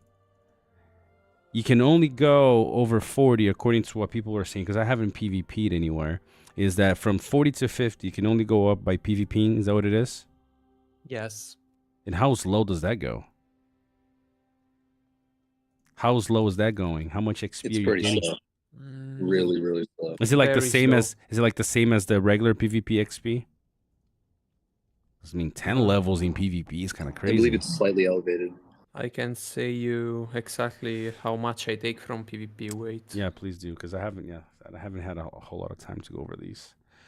But while Ombra gets that, so these are the new stats for the commanders, right? So this determines the size of your army, not the whole army in your all formations. So Radagast will be able to do 1,600. Theoden currently 1,540. So you definitely want to be, having the max number of those, because that determines how many you can have. The same thing that we have right now, right? The command. But in this case, they just changed from the command points to the actual number of troops. Okay. A full wipe on PvP is like 50k of exp, but that is divided for 4 commanders, so it's not a lot of XP. Okay. You need a lot of PvP for do 10 level with that. Okay, that's a lot. And if we look at that way, it's another advantage towards the whales to have the survivability to even get enough XP for it to be. They get that level advantage at that point. And it's just like you said earlier, it's just another way of looking at how they're feeding the whales more and more ways to get the upper hand and stuff like that. Yeah. Well, we gotta see this is the kind of situation where I'm not saying we're gonna do this during the live, but we gotta find a way to give like the most, I would say, the smartest guys, like not because they're brilliant, but usually the guys that think very critically and very objectively, to say, how would you improve this? Because if we don't like something, like we've been talking the whole time, if we don't like something but we don't provide an idea as to how it could work better, then it won't happen. I know, for example, for a fact that the Elven Hammer, according to what some bartenders told me, was that they delivered the Elven Hammer so you can break stuff down because of the community. Like, it was something the community came together, they gave a solution, like an idea, and they mean, I don't know why, but they did. They did what we asked. And so when if we're able to kind of come back, look, we're not really liking this thing, but if you did it like this, that could be that could be cool. That could work. So besides that, you still get your normal respect, your XP over here, but then the stats here changed. As you can see now, there's a 5th slot, which is for your unique items. So, Galadriel won't be taking an accessory spot for her unique. There is a special slot right here for her unique, and then the other 4 right here. Okay, but then now the stats change. You got damage, you got HP, command, and then 4 other ones that are kind of similar to the old stats, but then again, not so much. So damage, it determines the ability to inflict all types of damage. This is kind of funny, and I don't know exactly. I haven't set, like I said, I haven't really looked at the stuff to see how these will play, because there's a different thing here. There's something called attack. So there's damage and there's attack. Affects ability to inflict physical damage. So there's 2 different things that determine how much damage your commander will do. Attack and then damage. There's HP, it determines your commander's HP, right? Your hit points. Command increases. Remember how you used to your troops damage and your troops defense mitigation, damage mitigation would be done by might and focus. In this new feature, it would be done here in command. Okay, army's attack plus 29.8, army's defense plus 29.8. Increase the attack and defense of the commander's formation. And then you have that attack that we just read. Then we have defense, affects the ability to resist physical damage. This is the heroes, the commanders. And then you also have focus, affects the commander's focus, burn, and poison. This is just the commander, okay? Poison damage dealt, and reduces the amount of damage they take from the aforementioned damage types. And then you got the speed, okay? Affects the order in which units move in battles. Kind of like regular that we used to have before. Alrighty. Let's see. Philip, he said... Go ahead. Vader, did you say something?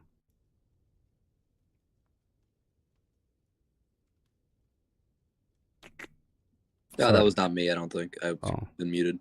Okay.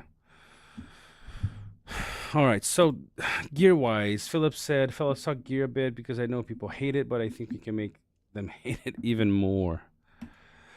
Zane, remove and Ombra and everybody that's here on the live chat, on the voice, removing the whole idea, that we have our old gear back, the old gear, retaliate, frenzy, all that stuff. Looking at this, at the gear here as a new system, how do you feel about it?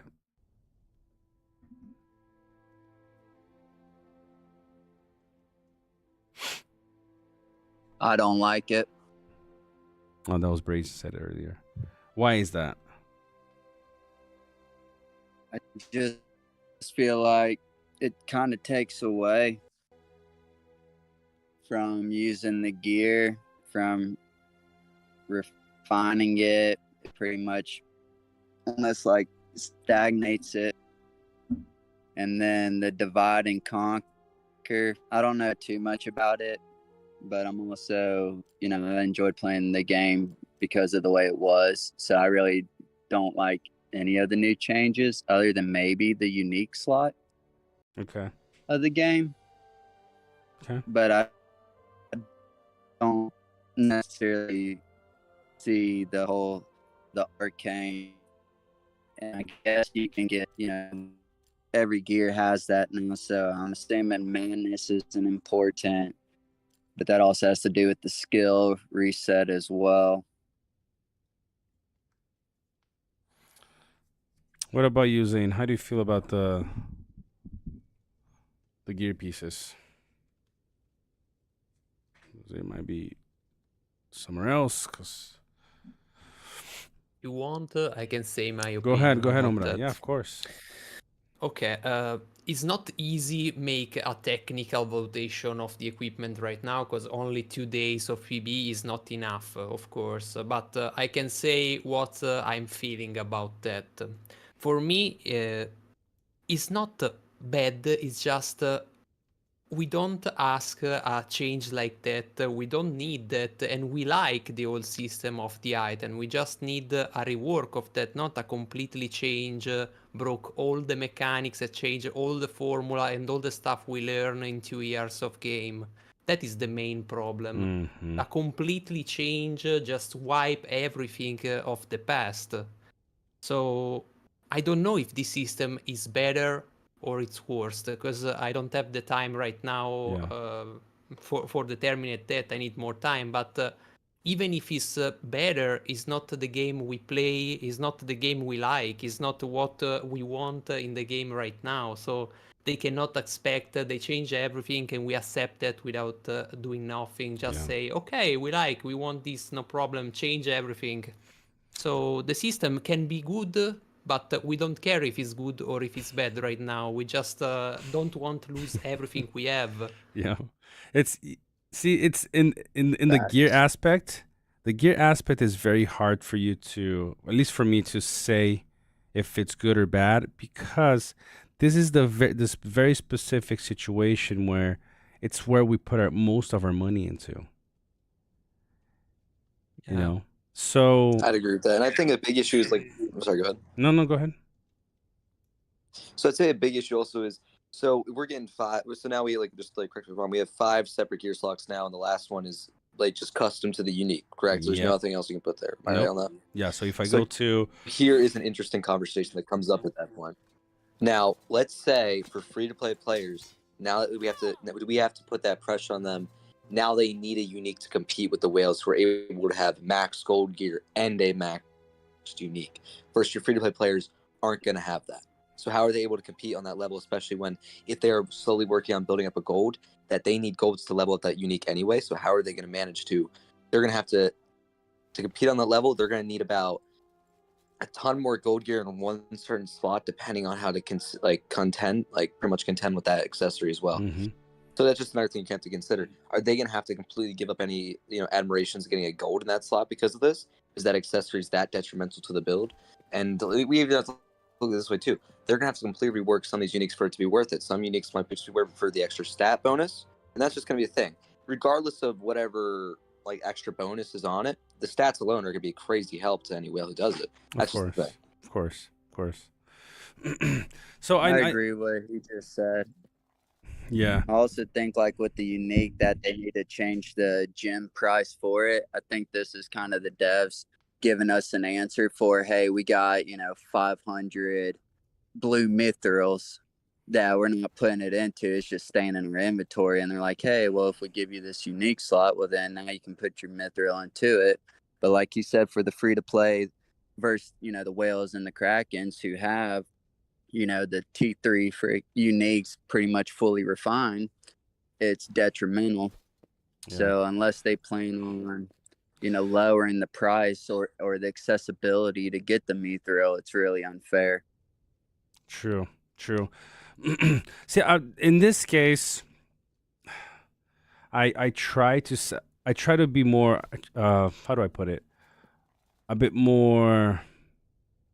Remove a bit of my feelings about the gear per se, adding the extra slot. I think I feel like these games are never going to be fair to free to play, right? I think we all established that. I think this is probably, up until now at least, it was probably one of the better, free to play friendly games I've seen. We've seen some really horrendous ones. You just lap packs and things every single place you are, right? So, but I've seen a couple of comments saying, your comment is basically, I don't like it. It's because you're attached to to the things that to the way that it is, or of something that you're kind of emotionally attached to stuff you put money into. And in this specific case, you can't separate those two. In this specific case, I feel like you can't. If you go back to the energy, it's okay, it's a game mechanic, doesn't necessarily affect directly the stuff that I put my money into, right? But when you talk about respect items or respect on the commander, and especially the gear, this is something you can't not, look at this from I'm attached or not to this. I am attached to this. I spent a bunch of money to get a frenzy on my hammer. You can't say somebody that's put $10,000 to say, whoa, you can't be biased like that. Like, whoa, $10,000, guys, is not. I mean, it's a lot of money. Even for somebody that just put a couple $100, it's a lot of money. So where you put your money in, you cannot tell somebody to say, look, yeah, you gotta be, you gotta separate those two things. It's very hard. I don't think it's a fair thing to say to somebody to like, yeah, you gotta analyze it from I haven't put any money into anything, right? I haven't put any money into anything.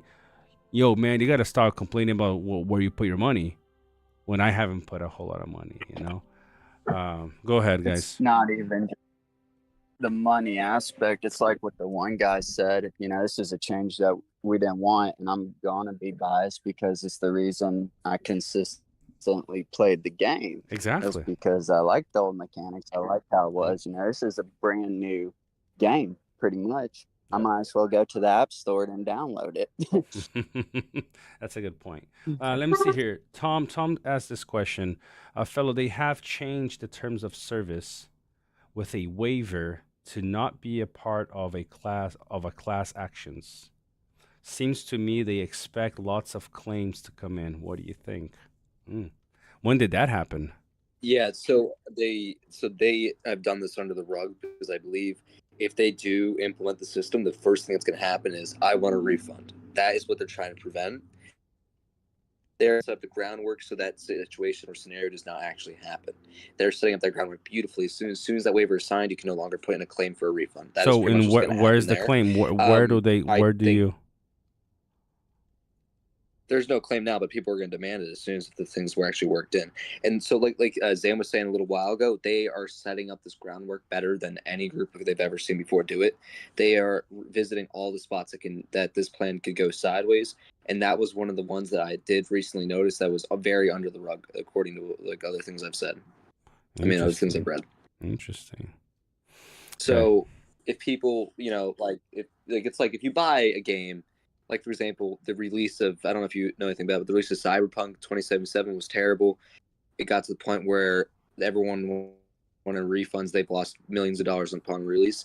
They didn't have a waiver here to sign, so they were able to get refunds. But we won't even be able to ask for a system input to get refunds back at that point. That won't even exist. Interesting. Okay. All right. That's good to know. I know I did receive something here earlier, so I'll definitely be sharing this with you guys later, not on stream. So for you guys, if you guys want to kind of try to protect yourselves against certain things, all right? Yeah. I'd say also, like, going off the top, like that, my bad, sorry for running a bit. Going off the top of the point where we're talking about more about the gear stuff, we also have to consider if this change were to happen, how would season 1 look? So uniques aren't in season 1 and they're just introduced in season 2. Will they have to completely reshape season 1? Or will they just completely leave out of season 1 and only implement it in season 2 with this new unique change? I can see them implementing it just in a new feature. This kind of like how they did with us. I can see that too. Yeah. Yeah, I can totally see that. But then you also have to consider another thing, like, okay, now that this is the case, in season 2, what's going to happen is whoever has the most money to get their unique first wins almost every single battle, since you're getting a whole new stat, whole new weapon, whole new unique factor to that weapon on top of it. You're just going to get pummeled by everything up used to go against. I mean, I feel like if they add that too early on, I'd say even if they held that, like, if they rework some of the systems, if this were to be implemented, it would need to happen because the balance of season 2, for example, alone is just going to be completely altered by whales at that point. You're literally going to have all the power in your hand if you have money to whale into season 2 like that. Okay, perfect. That's true. All right, guys. Let's go over before we go into the gear. So this is how the new commander is suggested to be. Now they will be also be taking damage, and if the main commander in your formation dies essentially in that round, your whole army loses the battle. Okay, So as long as this guy, right, Galadriel is my main one in the formation that I have, as long as she's alive, the battle still goes on. Okay, it's not her troops, it's her. If her troops are dead but she's still alive, the other commanders will continue fighting until she's dead. All right, so the other changes that are presented to how our commanders play out, for those that might not know, okay, is that the skills have been simplified. Okay, there's only 4 titles. Each level here costs 3 skill points. So I've maxed out White Council, maxed out Nania's Guardian, and 1 point here I don't have. So that means I would have 10, 11, 12 more points. I'd have 4 more levels to go in any of these. All right, Philip, take care, my friend. We'll be closing in just a bit too. I'll probably stay up until the next 30 minutes, and then we'll have to close the stream as well. So what they have done to the skills, some of them have been reworked. What some of them have been done, I mean, essentially they haven't really removed the bottom skills. They kind of just combined in a way into different levels. Every title has the first level, first point does something, and then at level 5 it adds another layer, and at level 10 adds another layer. So Mistress of Magic, for example, deals 14% focus damage once to 3 formations. Level 5 normal attacks now deal focus damage. Level 10 focus damage plus 10%. White Council, for example, 3 allied formations receive 18% less damage from the first 3 hits taking effect. This is basically the same as it was. At level 5 effect plus, and a level 10 effect instance increases to 4. In this case, you basically lost the sub skills from Galadriel. You don't have Champion of the Light and High Alert. High Alert has basically been removed from many commanders that I've seen. Nania's Guardian restores 220% to 2 allied formations once. Level 5, 50% chance to also remove 1 debuff. At level 10 increases the chance of purifying debuffs. Okay. What do you guys think of this, of the simplification of the commander's skills? So basically, I think it ruins a lot of unique. All right, go ahead, Armor. Go. No, you go, bro. You good. Go. Okay. Basically, what I think about the new system of skill, it's the same I think about the other system. It's a consequence of the new system of formation. So they have forced to rework the skill because they have reworked the system of combat. So they have to place skill with synergize with the other formation. So it's a must rework that if you want to run this kind of system.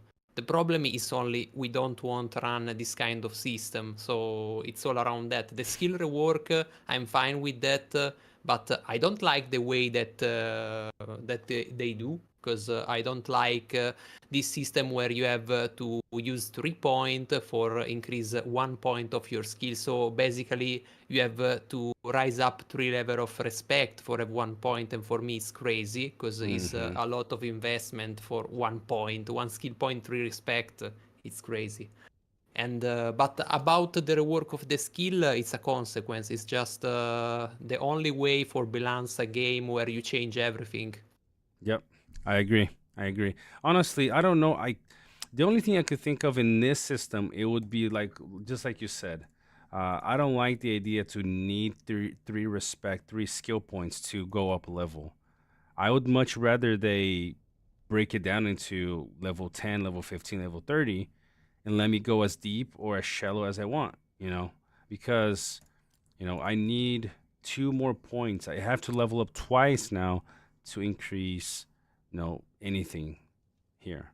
So I don't like this. I would prefer much rather that they do, if it's 30 points they want here, then just break this down into level 1, level 2, level 3, and each point that I put goes up by a little bit more. I think it'll if they're gonna keep this, which I don't like. I love my sub skills. I mean, like goes. I mean, like I agree with Ombra because before it was an individual skill, right? You had to play. You had to build your commander for just him. Now it's basically 4 points, 4 skills times 4.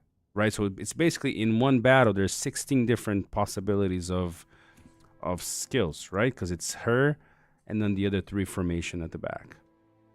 So I understand because now you have more in the same place. Technically, it should give you more diversification, but at the same time, I'm not a big fan of this. What's up, Bill Fernie in the house with the super chat? How's it going? I'm about to go to bed. But I'm doing good. How you doing, man? Honestly, I don't like this, but say with this, it's sorry. You go ahead, man.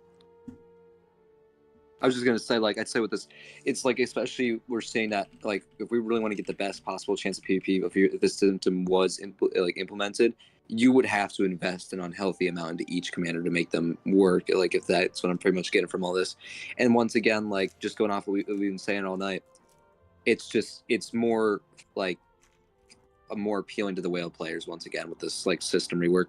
And if they were by completely getting rid of the sub skills, it completely reworks how we use some commanders, and it's just really throwing us an entire curveball on what direction this game's going overall. And like that, like, just like same thing you've been saying all night. And that's the thing. So let me go back to this really quick. What you said, the whole curveball thing is, I think is the thing. I'm not trying to find fault with the system to say, oh man, this is such a bad play style, and that's where when actually might not even be able to do that today. Maybe I have to jump on Monday again, and we'll continue this conversation. But the thing is, I don't think that having 4 heroes in a formation is bad, and I honestly don't.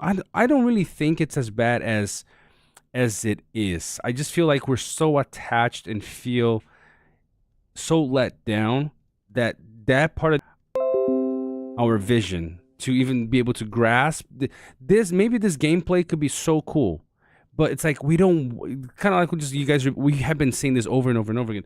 We just haven't asked for this. We haven't asked for a new battle system.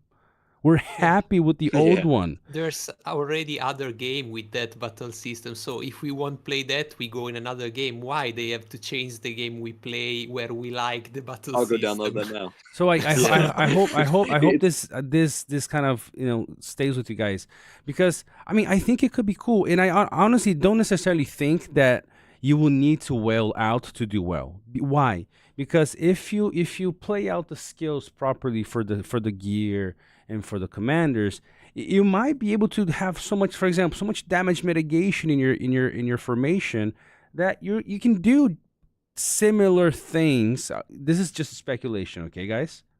Just speculation. Mm-hmm. That you might be able to do similar things that we're doing right now. But that's the thing. I don't care. I don't want this, and I think that's where it comes down to. It's fine. It's probably a cool system. It's probably gonna be maybe fun. I don't want this. It's like me. It's like this, guys. I don't soccer, football for people in America might look interesting, but but I don't want to play it. I like American football, and that's it. I'm an American football player or American football fan.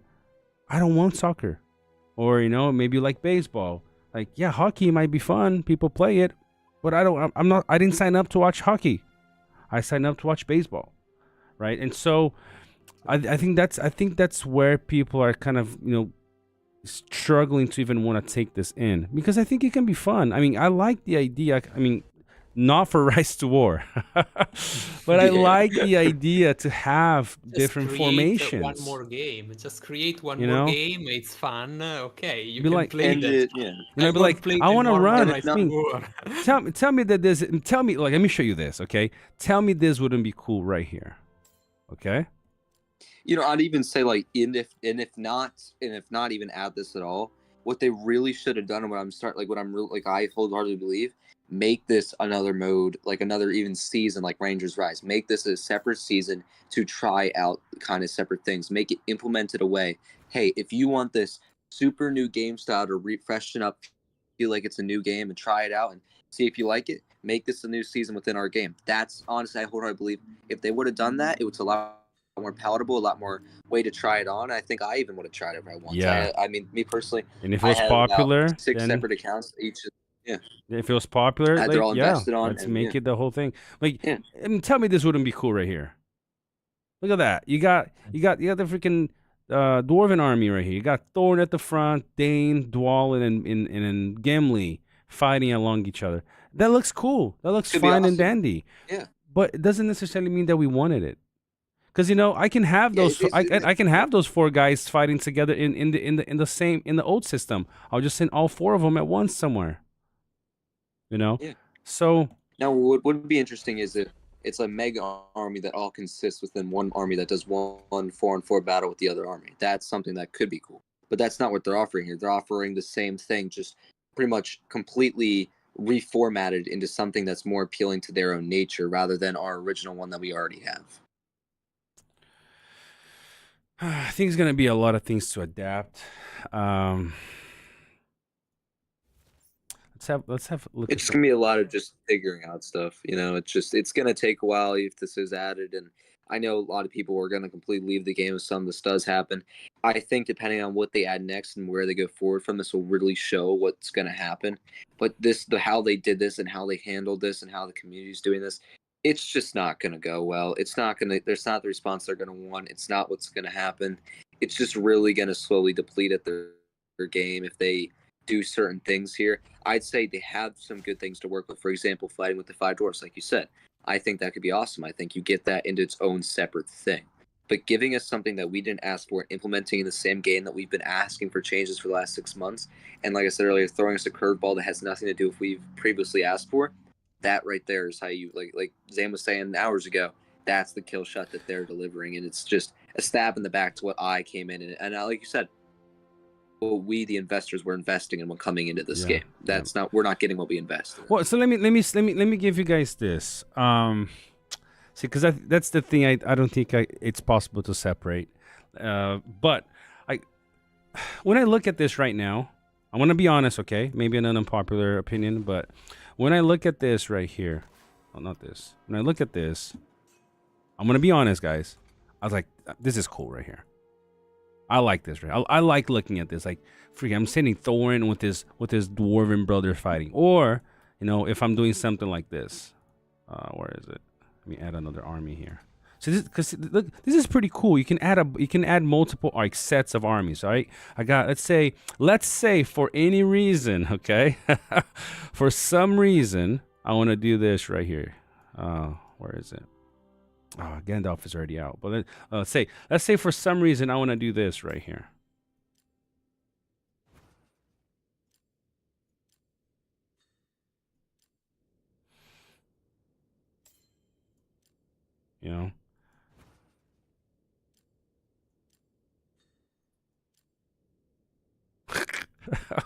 Let's do this. Oh man, it's gonna be. I mean, it's funny for me at least. Right? Let's see if for some reason I want to fight like this. Gotta get Ori in there. You gotta get Ori in there. No. Gotta get this guy up in here. Oh no. Let's say for some reason I want to do this. I want to send Gandalf the White with Frodo, Sam, Pippin, Merry, and Boromir. Let's say I want to find it. I think it looks cool. Look, you can have multiple styles. See, I'm gonna be, like I said, I'm being honest right now with you guys. This looks cool. This looks pretty cool. Like, oh, this is my siege army. Let's say this is my siege army right here. Whenever I want to siege, this is the army I send. Okay. Again, I'm just looking at things as we go here. Right? Oh, I have my dwarven troops, my dwarven commanders, just boom right here. I have my elves. Let's say I want to run Aragorn 2. Okay? That's why I said I think there's gonna be some kind of buff for choosing your commander in chief. It doesn't make sense to not have something. Let's say I wanna do this, right? I wanna send Aragorn 2 with with King of the Dead and where is he? Legolas, and Gimli, right? It's like I'm sending the fighters of the story, when they were able to recruit this guy right here. Okay, I think it's cool. I think it looks pretty cool. Now, my biggest struggle with this here, it's not the skills. I think the skills can do a rework, and making sure that they are well balanced and things like that. I think it'll be fine. But my biggest issue is here. Is what we invested our money into. This is where my personal struggle lies. Okay? And this again, okay, guys? This again, I am separating what I've already loved, which is the original game, from this. I'm just right now I'm keeping both separated. That battle system looks cool. My issue going again, go ahead, Gumbra, go ahead. If you accept the new system, you have also to accept the new equipment because it's a consequence. And that's you cannot. I know. You cannot have the new system. I know. But remove. You just could stay with the old. You could if it was a game mode, right? Just like here, PBE. For some reason, they were able to give me my where is it? They're able to give my game mode. They're able to turn my frenzy hammer into some random piece of gear. I'm fine with that, right? Yeah, me too. If it was a game mode. Now, forcing me to literally give up for the rest of my life, basically, the life of the game, my frenzy hammer is not an easy thing. And imagine in a year and a half, they're like, oh, guys, you know what? We decided to go back to the original system. And, but we haven't been able to track your gear, right? So now you lost your frenzy. You're gonna have to invest again to get the same stuff you had 2 years ago. That'd be a big issue for me. Now, like I said, as a trying to go back and forth between. Imagine how fun that'd be. Now, so let's go back to here. So, like I said, separating both things, I think it's a pretty cool little. It's a fresh of breath air. Because I know we've been asking for different things, right? We want something new, and if we're able to separate the two things for a little bit, guys, and trust me, I've personally put a lot into this game. Okay, so this is not from somebody that is a free to play, somebody that just put no. I put a lot into this, a whole lot more than I wish I did. Not because I regret it, it's just a lot of money. Okay, so I'm not saying this lightly. I'm not saying this to get approval from anybody. But just as we've gone on, for almost 3 hours now, I'm kind of trying to analyze things from a new light. So separating this a little bit, okay. This looks pretty cool. Being like, I'm gonna send my dwarven armies. That's pretty cool. I want to send my the Wars of Dunharrow. That's pretty cool. You see, and you can make as many as you want. You can pre-make a bunch of formations with the troops and everything. The gear, like Ombra said, is the out of everything they're showing, the gear is the biggest issue for me. It's not even the battle. It's not even the battle system. And I don't know. There has to be some kind of argument that we can make if they're really gonna implement this. If there's no way that we can say don't. There has to be something done about this. It's not fair for us to have spent all this money and then out of nowhere, you're losing everything.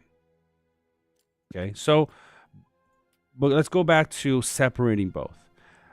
Having multiple armies where depending, because that does give you, yes or no, okay? Doesn't having more commanders with different skills allow you for more flexibility and diversity in how you build stuff? Yes or no? Yes, but with more RNG also. True. I agree. And I don't like a lot the RNG. I prefer what I can think, and I can say, okay, if I do that, I obtain this result. I agree. I like know what I do. More variables means it's harder to see what's working and what's not working. And that's my biggest issue right now with this. All right? So, my two biggest issues with this right now. I think my big issue with... Go ahead. Go ahead. I think my big issue with this is like going back.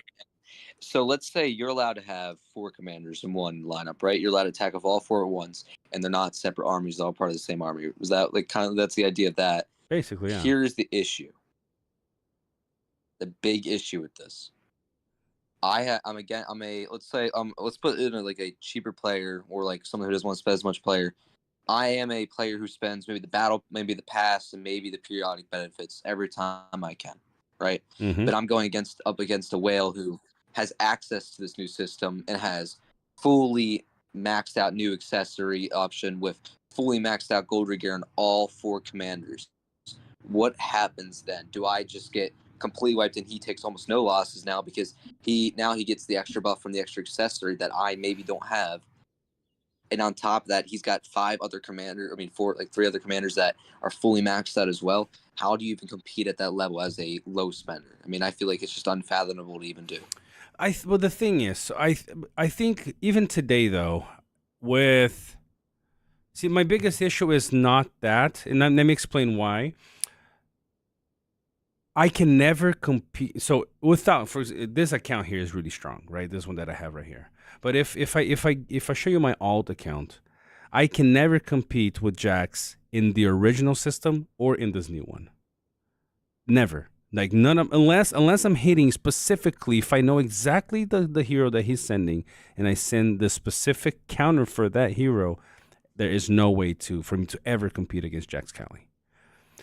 So I think for the whales and the free-to-play, I think that difference is always going to be there. Obviously, there's a bigger one now because of the unique, but I think that difference is never really going to be. It's going to be bigger now, but I don't think it's going to really change. That much. I agree with you. It's going to get even bigger. Like, yeah.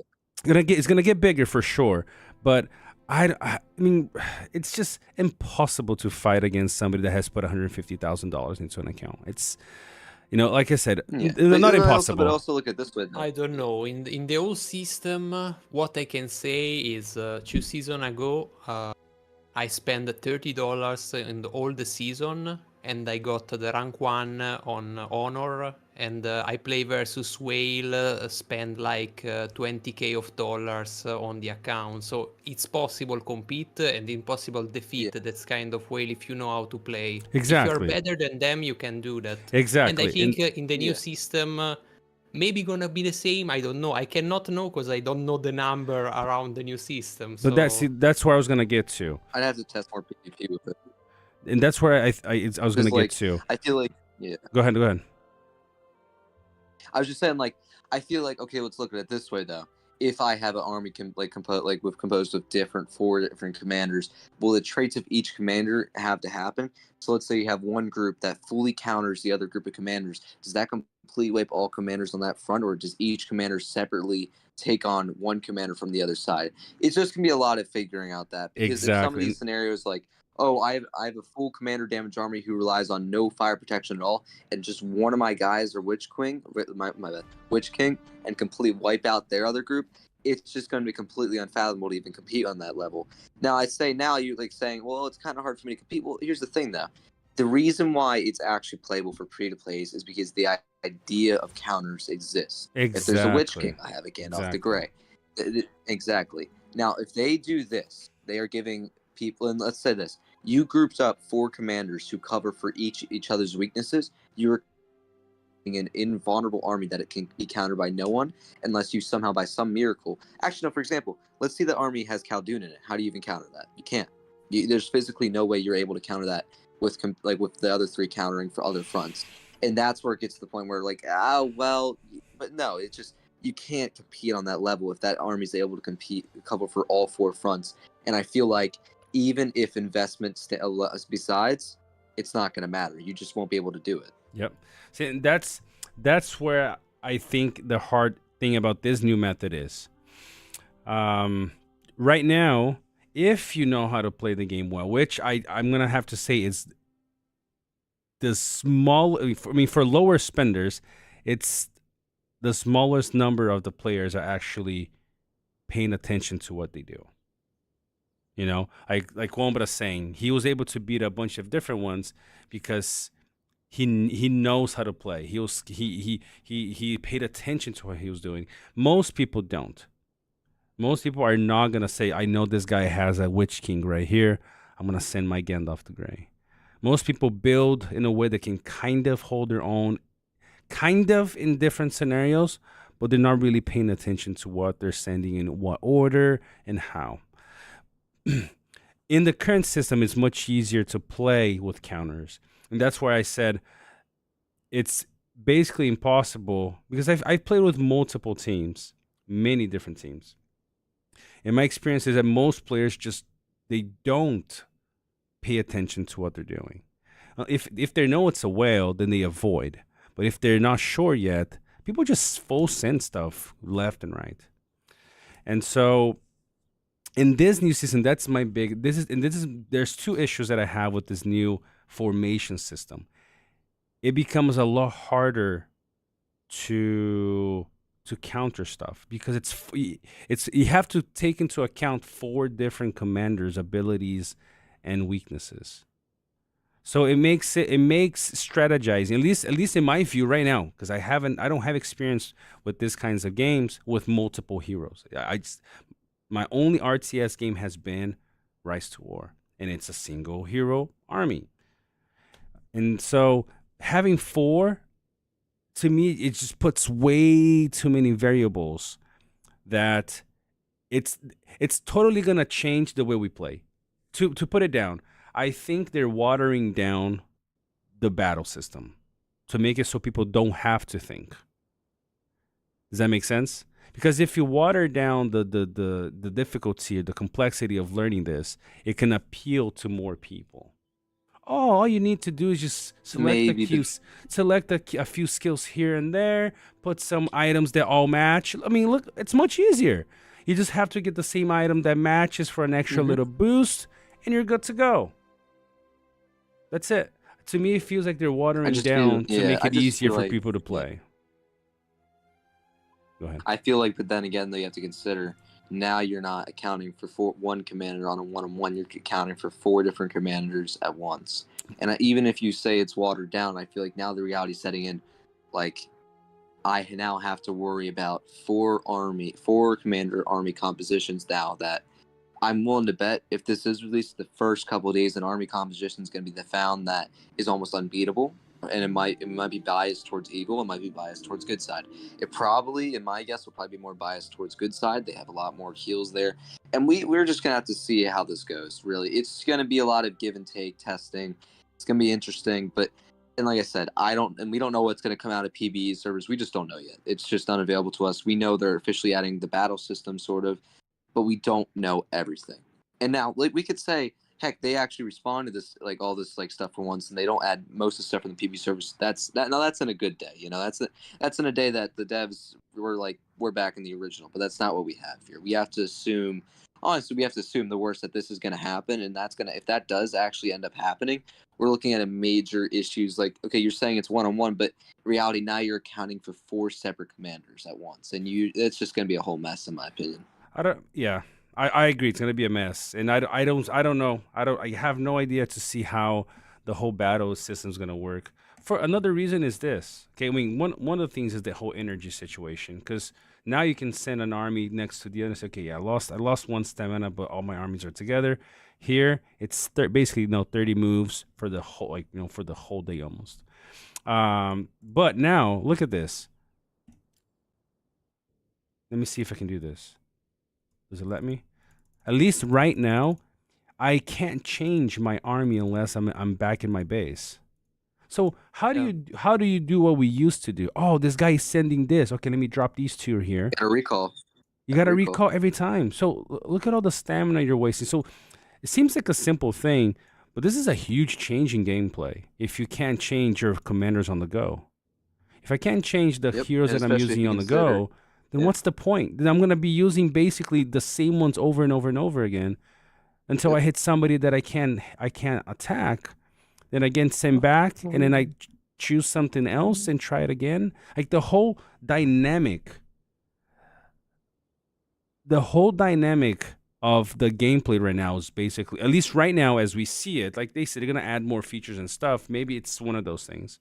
But right now, at least, you can't. It's like you send something, you try it out, doesn't work, go all the way back to your base or to a fort or something, change it up, and then try again. Yeah. So it's kind of a big talk that's happening right. Yeah. They just the big talk I'm remove seeing right a now lot is of. they're gonna have one. Yeah, go ahead. Go. Talk. I was just saying, like, yeah, no, the big thing that's gonna happen now is what's gonna happen is, I'm calling it the sacrificial group. They're gonna have a commander that can simply just tank a ton of hits in the front, take the frontal damage, and they're gonna have the other commanders do the backup damage after that. Which, honestly, I could say, dude, that could be awesome. That could be really fun to play with, like you said earlier. That could be fun. But if I'm looking at this game to the point where it's the game I invest in, like just going over this point again, that's not what I want. And it's just going to be a whole new setup. And I feel like commander damage reliant, like, commanders, Dwalin, Lurtz, they're going to be almost unutilizable if they get targeted. They get wiped out, because their troops won't even matter at a certain point. They died, the troops dead. And now, what'll be interesting is that I want to do some more testing with is the madness with this new system. Because actually, no, madness don't even exist. I'm being stupid. Sorry, completely forgot about that. Forgot hell, madness don't even exist at this point. So I don't know. I have two pet peeves with the whole, like I said, removing the whole gear situation with the new possible battle system. Is, to me, it becomes too much. Like it's new for everybody, but it just seems that it's just too much. Too many variables inside this new system in the battles. The guy's gonna send Witch King, Khaldun, Sunin, and something else. I hit him, I lose, I pull back and I change. But what if he changes too?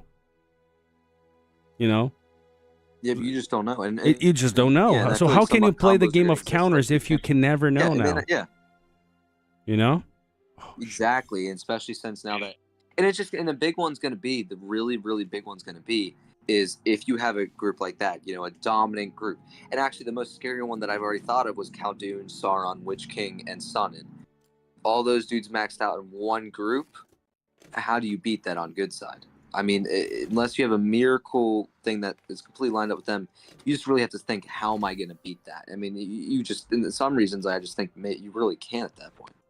Well, I mean, I think the theory crafting could be fun, but I'm like I said, I'm concerned that they're trying to basically destroy the whole mentality that we currently have about the battle system. Right now, we focus a lot on we build counters, we scout and we build counters. I honestly feel like they're just trying to destroy that. It doesn't, because unless I'm not seeing something, and I'm okay with being wrong, guys. I'm not trying to advocate for the game to be destroyed. I want the game to thrive. So if I'm wrong in something, it's okay. It's fine. But the way I'm seeing, the things I've been able to analyze, if they're adding so many variables that basically the ideal is, guys, you just full send whatever you want and have fun. Right, because look at what the what's it called, the Beacon of Light says. One of the analysis that they were asking about the. Let me just answer Puck really quick. Where is Puck or Malik? You're good, my bad. Malik. No, I mean, move like that is completely in the way of the casual player. They don't want know what they are doing. They just want launch army without thinking, and I don't like this kind of gameplay. And that's the thing. The does it feel the same to you guys? But you can do that now, though. That's the thing. Yeah, you can do that now, but it's gonna ruin. Yeah. Does it feel like that's what it looks like? Player like me, I have. Exactly. Yeah, it does, and I honestly I agree. That's what it looks like. And for me, who enjoys playing the game a little more strategically, like I will gather information on who people like. I'll be honest, I'm a complete person who gathers information on the other team. I'm gonna be so for real. We have a warband group chat on our Discord. I have it in complete spreadsheet made of everyone's commanders, highest level at the times, and trying to figure out all the information I can gather. I like playing like that. But if this is how we're gonna do it, it completely depletes my point of even doing it. It ruins the more strategic player to play the game rather than the full send it. I don't care, you know. Yeah, it's I mean, terrible. I hope I'm wrong. I really hope I'm wrong about this, but it feels like that's where we're moving to. It's we're trying, because look what it says here. For this task, we'll be more focused on your opinions and suggestions about the new army formation and battle gameplay. Especially care about the entertainingness and depth of the new features and the balance and in easy operation of the battle. To me, like I said, it sounds like you're trying to make it just you guys don't really have to think much. They're trying to dumb it down pretty much. That's exactly what they're doing. Yeah, and I don't know. That's like the reason why I fell in love with this game was because I had to think. I had to do all these things. Yep. That's why I love it too. It's amazing. It's a fun thing to do. And they're just completely ruining that aspect of the game that's made it so unique. What they have to understand is the community is not made by the casual player, but from the hardcore one, from the people for real know the game, play that and enjoy that, not the people just log one day, send the commander random, and then don't log in for 2-3 days. Exactly. And the thing is, the casuals are the guys. The casuals are the guys that don't go hard in studying the builds. You know what I mean? They're not to be the ones investing all this time into getting better and stuff. They're like, all they care about is getting the build. Like, what build do I run? What's the best build? They try it and then they hit a counter and they get angry, And so it's rough because I invest a lot of time into studying builds, into study counters, into learning how to be better at moving and everything. And so it feels to me they're basically destroying all of that. You only need to move your army 10 times a day, guys. It feels like they're trying to get us to buy more stuff, but at the same time have less game. Only move 10 times, but pay me $30 a day for extra stamina. It's putting you into an ultimatum where if you want to play more that day, you pay more that day. They're putting you that ultimatum to where you don't have a choice. Like personally, like you were saying, I have 6 accounts. I have 5 evil side, 1 good side. I'm an evil side. I like it more. Just me. I'm not gonna get in that argument. It's a whole different thing. Anyway, I enjoy it more, and then I like on only one account I've really spent a lot on. The other accounts I like testing for budget uses and seeing if I can make more free to play builds work. Like more more builds that are more comfortable. Like for example, like I actually have a retaliate build I'm testing right now for Gothmog. I have 5 retaliate Gothmogs I'm trying. 1 super whaled, 1 like 3 mid, and 1's like super cheap. And I found that the testing that I enjoy the most. That's what I personally enjoy. That's what I like doing. And that's a unique thing this game offered that I haven't found in other ones. You can't do that as much. You can't. But if they do this, it's like, why did I? And for example, going back to what we said a long time ago, what is retaliate? Retaliate builds don't exist anymore. It just it just comes down to that. Yep. See, somebody's saying the whales won't complain. They'll just pay for stuff. Not in this game. That's a lie. Not in this game, because the whales are also part of the mentality of this game. You're not talking about getting somebody from whatever Rise of Kingdoms and like, oh, you're bringing him here. Yes, he has the mentality of spending everything to do anything. He is not part of the gameplay style that we have for this game. So that argument is not, it's honestly not valid here. I know a lot of whales that already said that things, if they're implemented this way, they're done. So how many whales do you guys know? Because I've seen a couple comments saying the whales are just going to spend a bunch of money. How many whales do you know? How many people do you know that spend 30,000 plus on an account? Yeah, no. That said, I've spent. that said, I'm going to stay. I think like I know this. like 6. I think I know like 6 or 7 that spend over 30K. You know? I mean, I've hit around 15K. Yeah. I myself spent on healthy amount between the 6 accounts, and I've already said this. If this gets added, I'm done. I stopped spending a week ago because I've seen how this game is moving. If this happens, I'm done. I'm just not going to spend. I'm done walking away from the game completely. Yeah. I myself and I know about 20 other people. We share a chat.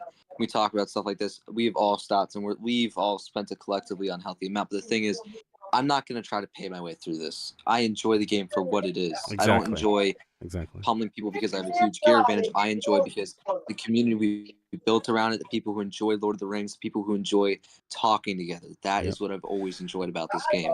Me too. I've loved the people in it. I've met some amazing people, but it's honestly, it's making me sad. It really is. It's just not what I wanted to happen. And I feel like our any voice. Well, they took out a lot of good things. It's just how it is now. They took out a lot of good things since beta. It'll be amazing. Go ahead, SP. Beta. Yeah, but they fixed up on the beta, and then they took out a lot of things. Like there was a thing for F2P where you would sacrifice your materials and you get like stuff and you could sell it for other new gear, and it was like broken down, and they took that out because their excuse was, oh, the whales are getting too much gear. And that was the first start of them just like messing things up for anybody who doesn't spend. Yep. And I think it's a lot more on the people that just don't spend as much on the game as the whales. I mean, the whales still complain because I'm a whale and I have plenty of friends that are whales, and they don't like it. I'll be surprised if, a couple of weeks from now they come like, we've improved the system and it's like this awesome thing. And this is why I think we need to be the company. Our devs they don't have the best track record in really making us wrong, right? Like proving us wrong or things like that. But until things happen, I do like to give people the benefit of the doubt. Just like I said, I make mistakes. Everybody's fallible, but until something concretely happens, they couldn't wake up on Monday and say, guys, the feedback has been so negative. We still have to implement something of what we're doing, but I don't know. I feel like from what we've been saying, people they're not happy at all with this. We thought they were going to be. Yeah, no, maybe they're like, we got this totally wrong, right? And then maybe they'll make a couple of adjustments. They're like, okay, this is cool. We like this. So, and like I said, until things happen, I really don't want to be focusing so much on, oh, they're horrible. They're gonna do this, and that's why I'm trying to get us to focus on the actual content of the features instead of, instead of so much on the emotional side. Because what happens, in a week, and they go back on what they planned. Because like I said, it's a business thing, right? So like we want the business to grow, and we were thinking of implementing this, but the feedback becomes so negative in terms of we don't like these features. They're like, wow, we thought it was going to be a good business decision, but wow, it looks like it's just horrible. So let's go back on it. We gotta go back to the drawing board, guys, because our community really hates it. And that's why I think we should be voicing our opinions related to the features and a little bit less on just the feelings, because I think sometimes the feelings can get so strong that our messages doesn't even get across. Because imagine in a week from now, they decide to change things to what we like, but then you're like, man, I was so rude to this person, or I said so many like just nasty things that now I regret saying. I'm not gonna lie. There was 2 major player bases that came to this game to start off, and they either came from Game of Thrones. Well, they came from Game of Thrones Conquest. And then there's like hundreds of players that came from this older game of NetEase that was called Immortal Conquest. And well, it's based off of that, and then they started branching it off into being they didn't want to be able to have to spend as much, and that's why they came out basically like this game. and I think it's just a money problem. I think. Yeah. Really, that's why people complain Yeah, like that. and this game was free It's play not the friendly, play style. and that's why this game was good. necessarily. Yep. You know, it was just a fun game because it was inviting towards everyone. It doesn't matter how much you spend it in time. You could, no matter where you were spending, you could compete on that level. That was the glory of this game. That was what other games such as this did not have. And I'm just saying, all this new updating, I may be wrong. You know, the devs might completely surprise us. It's going to destroy that completely. I mean, agree. like, correct me if I'm wrong here. No, I but, agree. Like, if it moves this way, for sure. But yeah, unfortunately, at the end of the day, they can be like, "Well, we thought this, this generous type of game style would have made us a lot of money, but it's not. So you got to move to a more aggressive, strategy. yeah. So we know at the end of the definitely. day, they want to make money. And if they're not happy with how much money they're making, they're gonna up the stakes, right?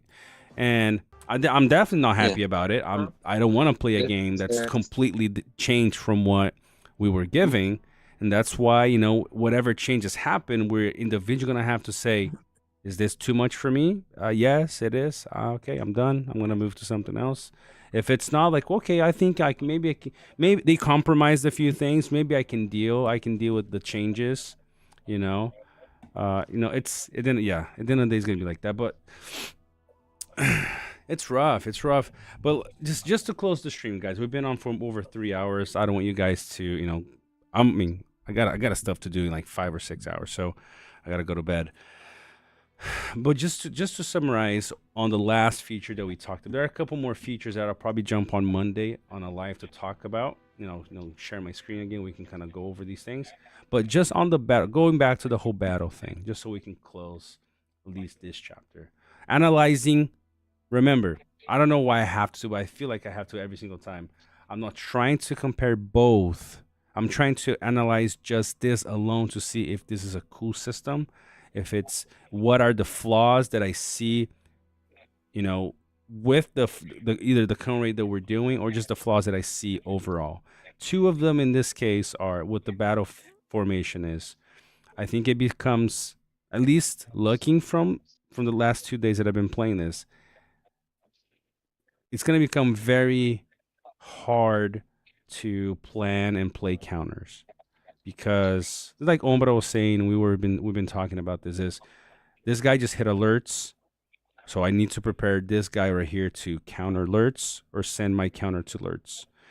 If I see somebody taking a tile and I say, okay, he has these 4 formations, if I plan my 4 heroes to counter those 4, first issue that I find, what guarantees that my counter is gonna hit that counter? What if I hit my counter instead of the one that I count? This is gonna get confusing. So let's say I have. That was the point I was trying to bring up earlier. Yeah, that was. So let's say I have Mouth of Sauron to counter the Gandalf the Grey. What guarantees that Mouth of Sauron is gonna hit Gandalf the Grey and not, for example, a Dwalin or something that counters Mouth of Sauron? What guarantees that this that's order? Why you should be running a commander that doesn't specifically counter another person, but has all arounds basically good and multiple different battles. That's why it goes to gear, skills, etc. Honestly, but you see, to me that sounds way too complex. But yeah, and then it comes into a 4-way commander fight that. But you can't. Go ahead, SP. It's way too complex. Sorry, go ahead. Oh, everybody says it's way too complex, but like most people just want simple builds, and they don't think about, oh, how do I make a build that does well? What commander should I use? They don't think that far ahead into it, and that's why they always get eat up, and then they complain about other commanders being too strong. Good point. Because they're actually not looking at the game, how it's played. Good point. But my only counter argument is that if they're playing a strategic game where they're not necessarily interested in knowing how to counter something, when they fight and they lose constantly, it's going to get even more complicated for them to understand why they're losing. So I understand that people might just want to send stuff, but then this person really can never expect to win because they don't know where to improve on. They don't know the game mechanics. Does that make sense? But we don't know the game mechanics yet.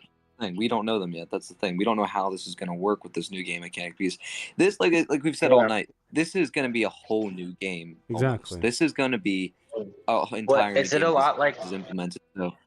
I heard from somebody? It sounded like it was a little like Rangers with the main skills. Is that true? Where you? It is and it's not. Yeah. It's a similar thing, but the thing is, Rangers Rise, you only use the skill. The commander, the deputy commander, didn't do anything, right? They didn't.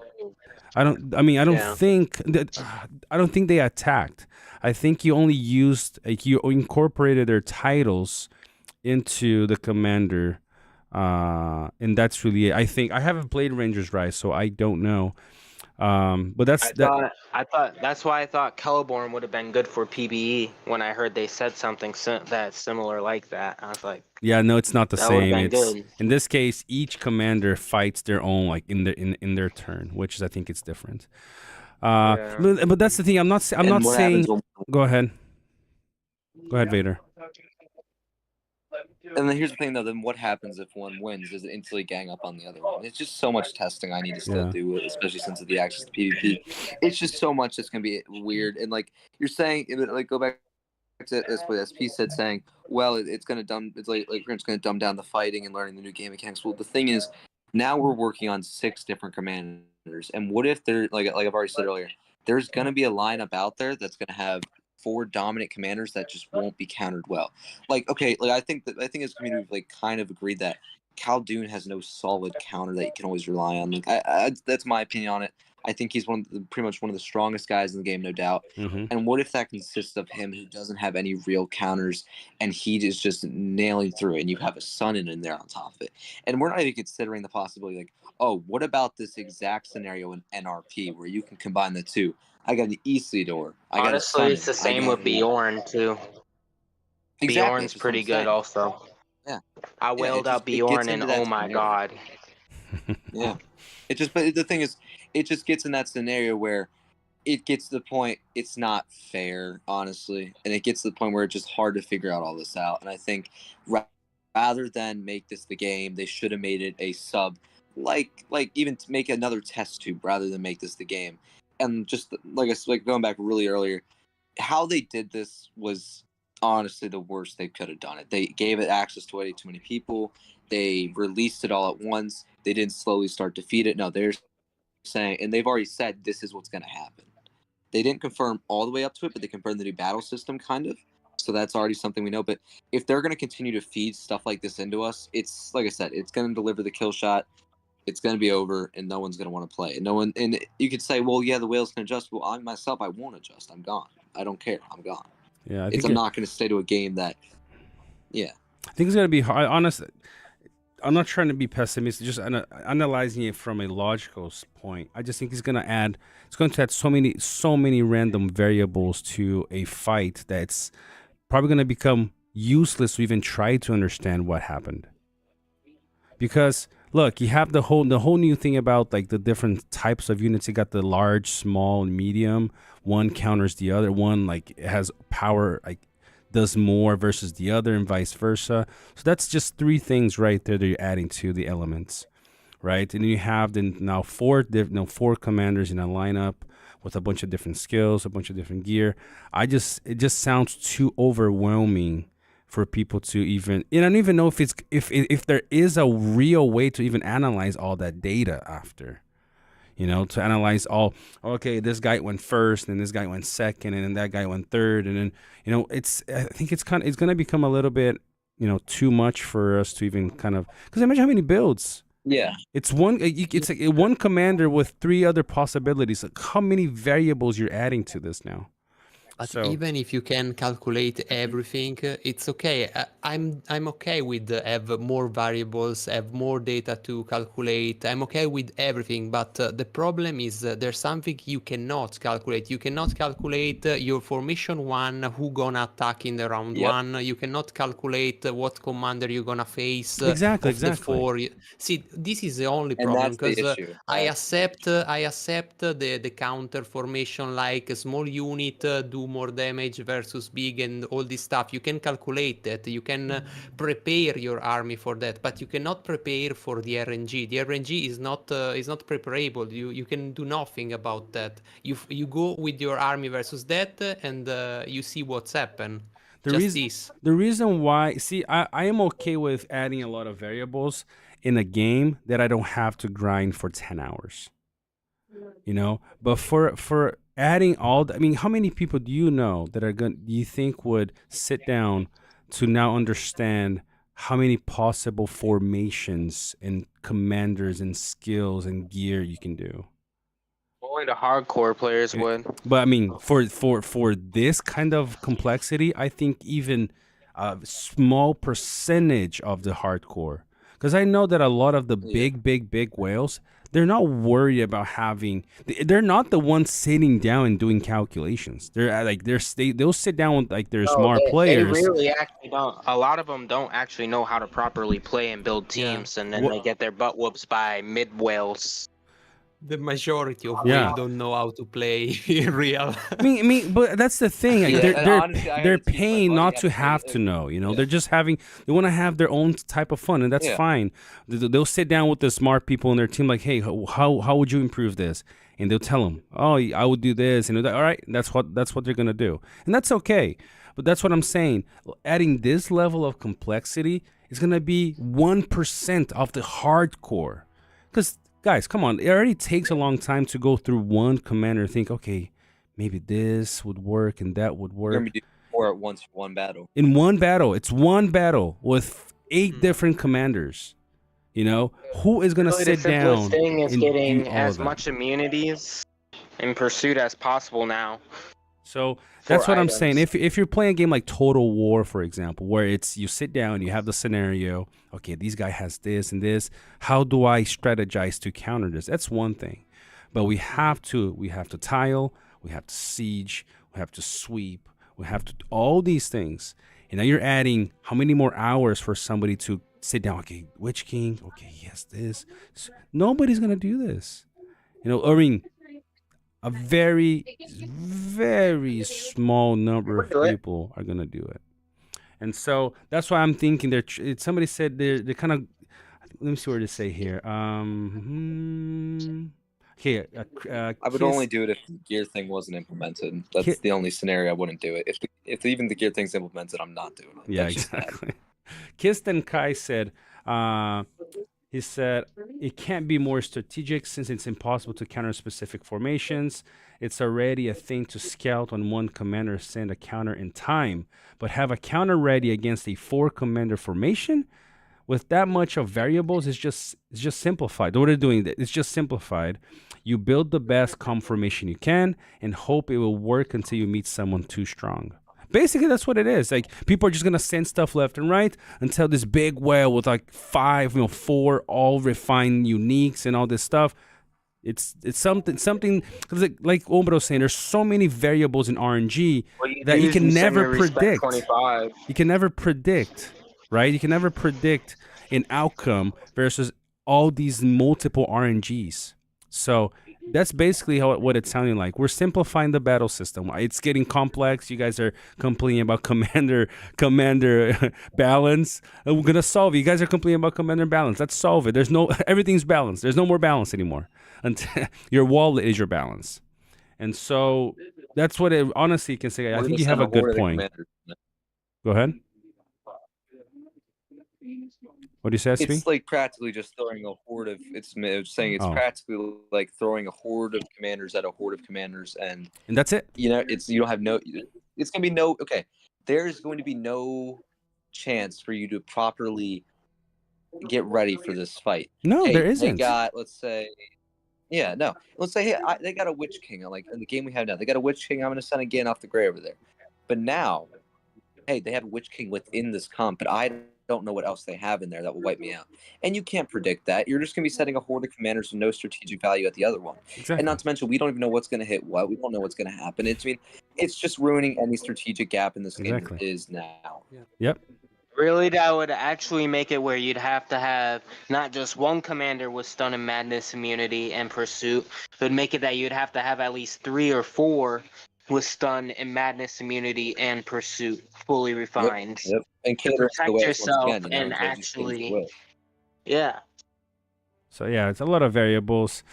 Yeah, I mean it seems like it keeps adding on to that kind of idea because the limited number of stamina makes it so you fight less, so people are just sending one thing at each other, then you go back, and you maybe change something up, try again, and I don't know.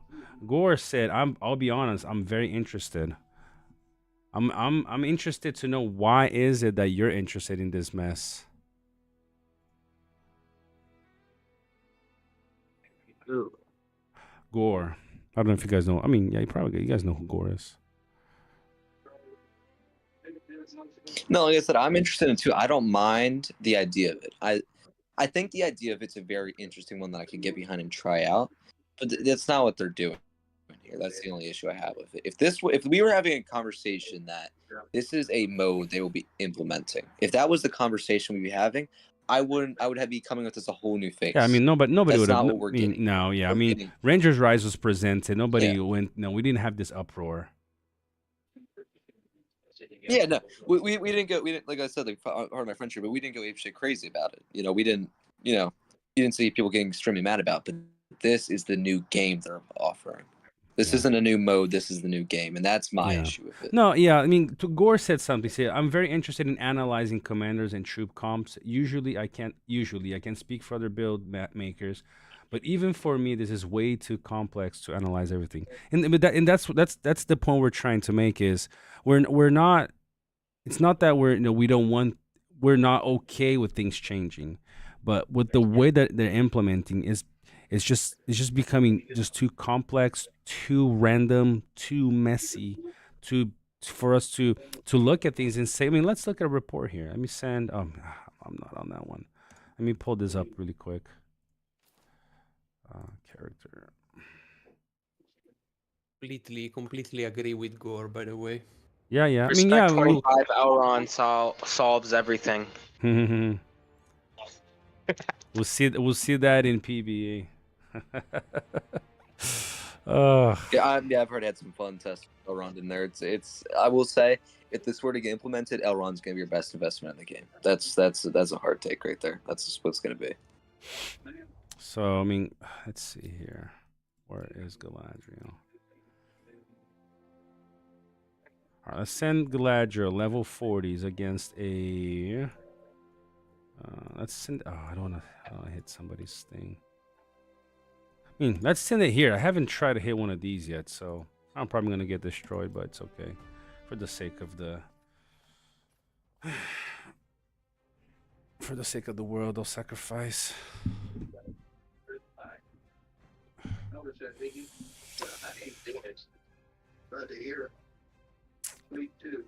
It's just like I said, it's just too messy. It's too much stuff to even start making sense of things. But what?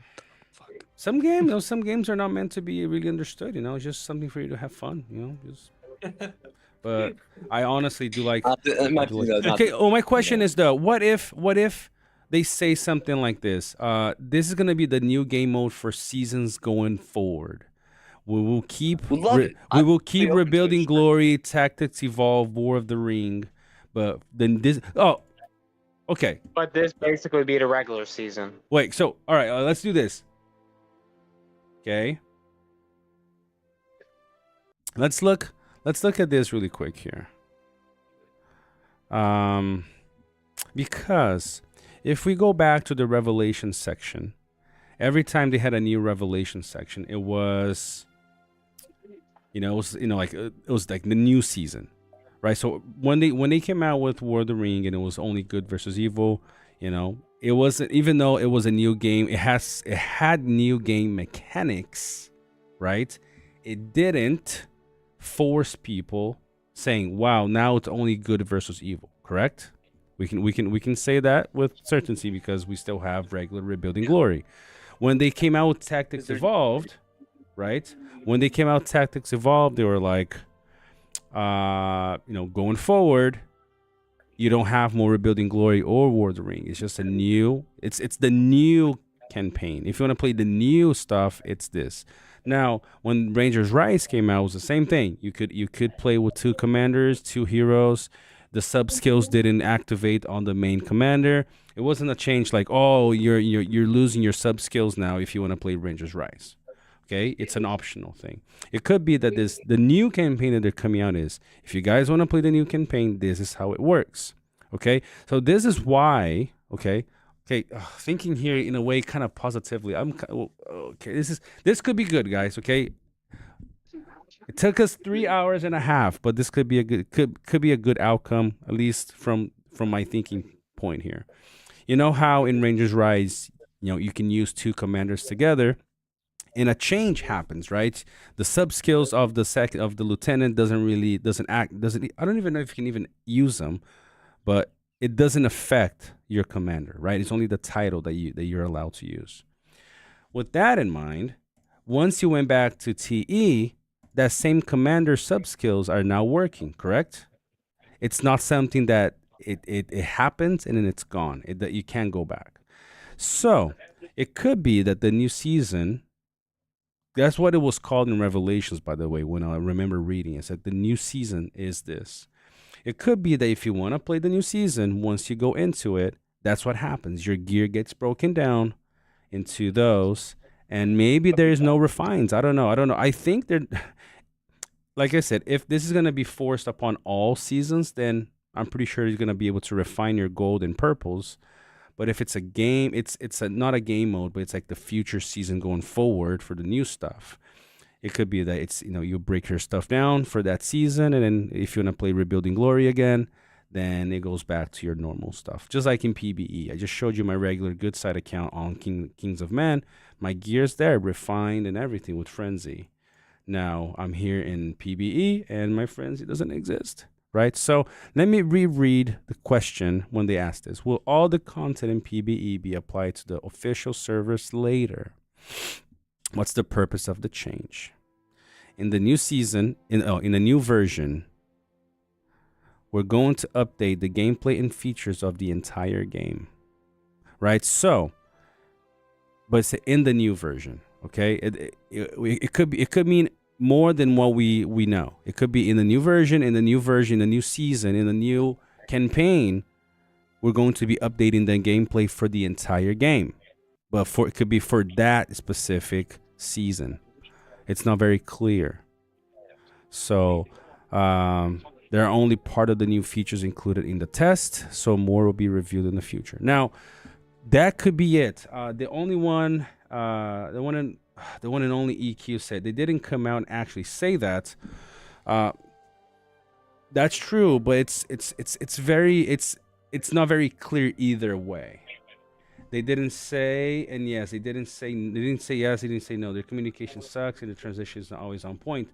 That is true, but at the same time, okay, I got sent a couple of things. If you guys are in the Goliant Discord server, Empress just tagged everybody there with this email thing, and then I got sent a PM saying that they added, I don't know when this was. I need to mention this because at the same time we're trying to see that the company is doing things well. From what I was just told, okay, they've added a waiver of class actions and class arbitrations. Okay, so why would they do that? I don't know. I don't know if it's practice. I don't know if this was done recently, if it was done in the last week, the last couple of weeks. It could be just a coincidence. It could not. I don't know. I'm not trying to speak in behalf of the company. I'm not, and like I said, I'm a player that I'm trying to be as positive as I can be. Okay. We'll see. Is there possibly more game mechanics in it that we don't know about just yet? Exactly. But that's the mistake, though. If you want people to analyze a combat system, you can't show part of it and say, "Look, is this good?" No. Oh yeah, but we're gonna be implementing another feature that's part of it in the month. Like, we can't test the thing if you're not giving us the thing to really test. You know. Right. So I don't know what features are gonna be in the future, but hopefully it's something like even EQ was saying, it could be that it's for the future season. It's like, season 5 of Rise to War, or going forward from now on, if you want to continue playing the game, it's a decision you have to make to break all your stuff and play it this way, but you still have Rebuilding Glory and all that stuff. I don't know, and this is why we've been talking about this the whole time, and we'll close on this, is until we get more information, focusing so much on the worst case scenario, is it's not the best idea for us individually as players, because what if it doesn't happen the way we're thinking, and we built all this negative, all this just that negative vibe, and we're spreading that to other people. That what really happens? If it's a beta test, they're gonna filter out the bad and put in the good, considering on what we usually say is good or bad. That's exactly what I think. If it's a beta test, that's how it worked before, and they'll implement it. But then, what they'll most likely do is, they'll take out some things that is obviously not liked, but then they're gonna put in things later on once they establish PBE as either the main thing for like the season, or just how the game is going to be played, and they'll fix it from that once they get even further feedback from the people that aren't from beta. Yeah. So, so just to close on that, we just gotta be a little bit until things. Until they tell us, oh guys, this is the future, it's this and done, making too many speculations as to the motives or that side, instead of just analyzing what we have in front of us, which are the features. And I think it's okay. Being very negative about the feature is okay. It's like, I don't like this. I think this is dumb. It's too complicated. It's too messy. It's too whatever. It's okay, because you're not criticizing. You're creating a bad a negative thing related to the group, or you're actually just talking about the thing that you're supposed to be analyzing in the first place. So for example, to me, just looking at this, this is too messy. Do I really want to be diving down? Like, wow, before I had to see the Galadriel. Yeah, before. So you only use the main skills? Sorry. Yeah, there is no sub skills anymore. Ugh. Oh, there's no sub skills anymore in PBE, at least. Let me show you really quick. I thought you've seen this today. So if I go to Galadriel and I go to the portrait, there's no sub skills. Some sub skills have been implemented into the titles, into the main skills here. Some of them have, not all of them. For example, Nania's Garden, the cleanse used to be the bottom R0, right? So basically, at level 5 and level 10, it does that for you. So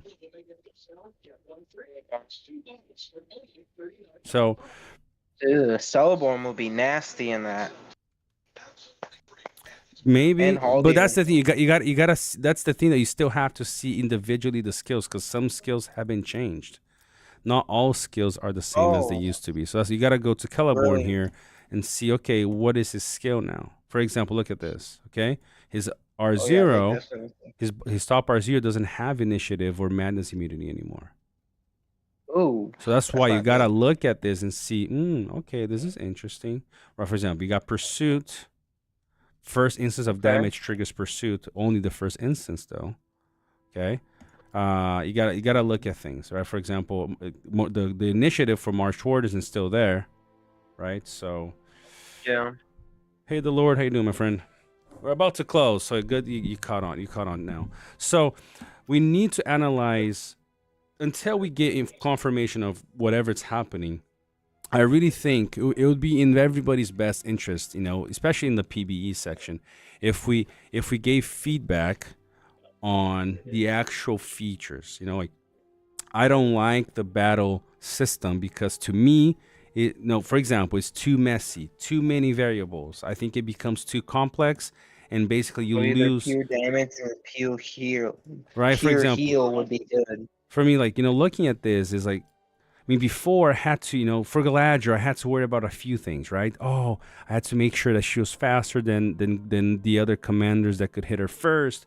I need her focus to be high because of the damage it scales like this and like this. Now, there is just too many variables for every hero, every commander, just so much. And to me, that's just too messy. And I honestly, I don't know personally. I'll be studying this PBE until we fully understand it. But just looking at the future of the game, I don't know if personally I want to be studying every single battle like this. Oh wow, I lost because because look at this. Okay, if you go it to almost looks like an RPG game now. If you go to the report, right? You're like, for every round, look at the little bar on the right side here, the little yellow bar here. It doesn't go anywhere. Look, for every round, look how many lines for one round. Look how many things I have to read through for one round. Look at that. For one round, guys. We're still round one. Still round one. Still round one. Still round one. Still round one. Where's round two? It just gets to the point where it's round two. There we go. There we go. Just like if yeah, there we go. If you want to scroll for like a year, and if you're like me that actually goes in depth of investigating it, you won't have the time. Like, I love going to each report, seeing what happened, seeing what could have happened, seeing what I could have done. This completely defeats almost all the purpose, because now I see I cannot predict who I go up against. I cannot I can't say I know where this dude is on the stack. I can't hit that. That won't exist anymore. Yep. That's obsolete. And now when I want... Go ahead. Sorry, go ahead. No, go ahead. No, you're fine. I was gonna say, and it's okay if they want to make the game simplify like that, where you're not really, you just like you build the coolest formation that you want for yourself. That's what it feels like. It's like, build the coolest formation that you can build for your own. You want to have Galadriel and Thorin, or you want to have Snow White and the three dwarfs behind her. That's fine. You can play like that. You just build the best have fun. That's okay. But it's not the game that we've been playing in that instant. It's not the game we want. It looks to me on really pure damage commanders or support commanders are going to be any good. Those two are the only ones that are really going to be good on their main skills. Actually, damage won't be good anymore because I don't know if you really I'm talking about soldier. I'm talking about soldier damage. Oh yeah, as a Mm-hmm. But as I say, commander damage is almost completely obsolete in this scenario, because once that army's dead, they're completely sent back. I mean, not bad. The commander, once the commander is defeated, they're completely sent back. So now that makes almost commander damage obsolete to almost everything, unless somehow they're able to tank a certain amount of damage within the time not to die. Mm-hmm. So now looking at it that way, like I said, going back to the conversation that we were having earlier, this commander is no longer viable to use if it's commander damage, if it's countered pretty much badly, or it's focused badly. At that point, it doesn't matter how many troops you stood alive. You're dead. You're gone. You're sent back. That just gets to where it's like, I don't want this. It sucks. I just willed Bjorn to respect 15, and I guess he's not getting used now. So we'll see, guys.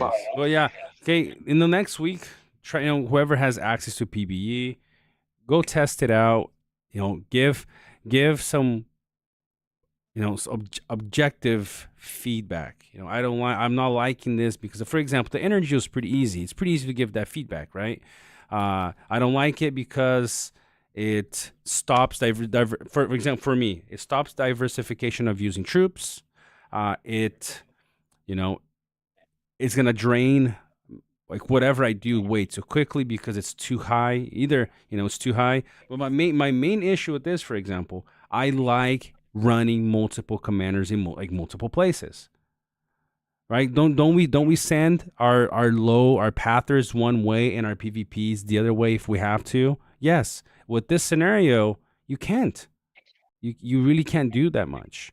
So it's very easy to be objective with this. I think this is looking at a gameplay style. I don't like this. I don't think the energy system is cool. I'm not gonna enjoy it as much because of limits the movement by a lot, but also, and this is the biggest for me, it's going to limit diversity in the battlefield. People are gonna send one or two maximum, like all the time, and it's gonna slow down everything at the same time.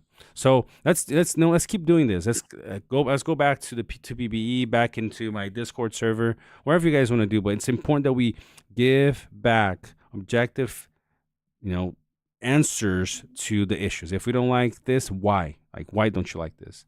I know that we're always gonna have that whole I don't like it because it's not what I signed up for. But at the same time, we have to try and give, a more, more like actual gamer. Yeah. Testing. Exactly. So I have go a ahead. question. Go ahead. I would like to give them my feedback, but I don't have any access to the PBE. So how can I get the access to it? You want access to it?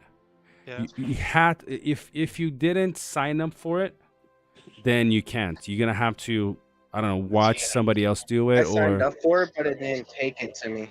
Oh yeah, you gotta sign up for it and then be accepted. If you haven't, then there's no way that you can, unless you're watching. They're doing a second. They're doing a second wave later. I believe they're doing a second wave sooner than later. Okay. It's gonna be a whole because they do. Yeah. So just stay tuned for the in-game mail and stuff, so you can know. Okay.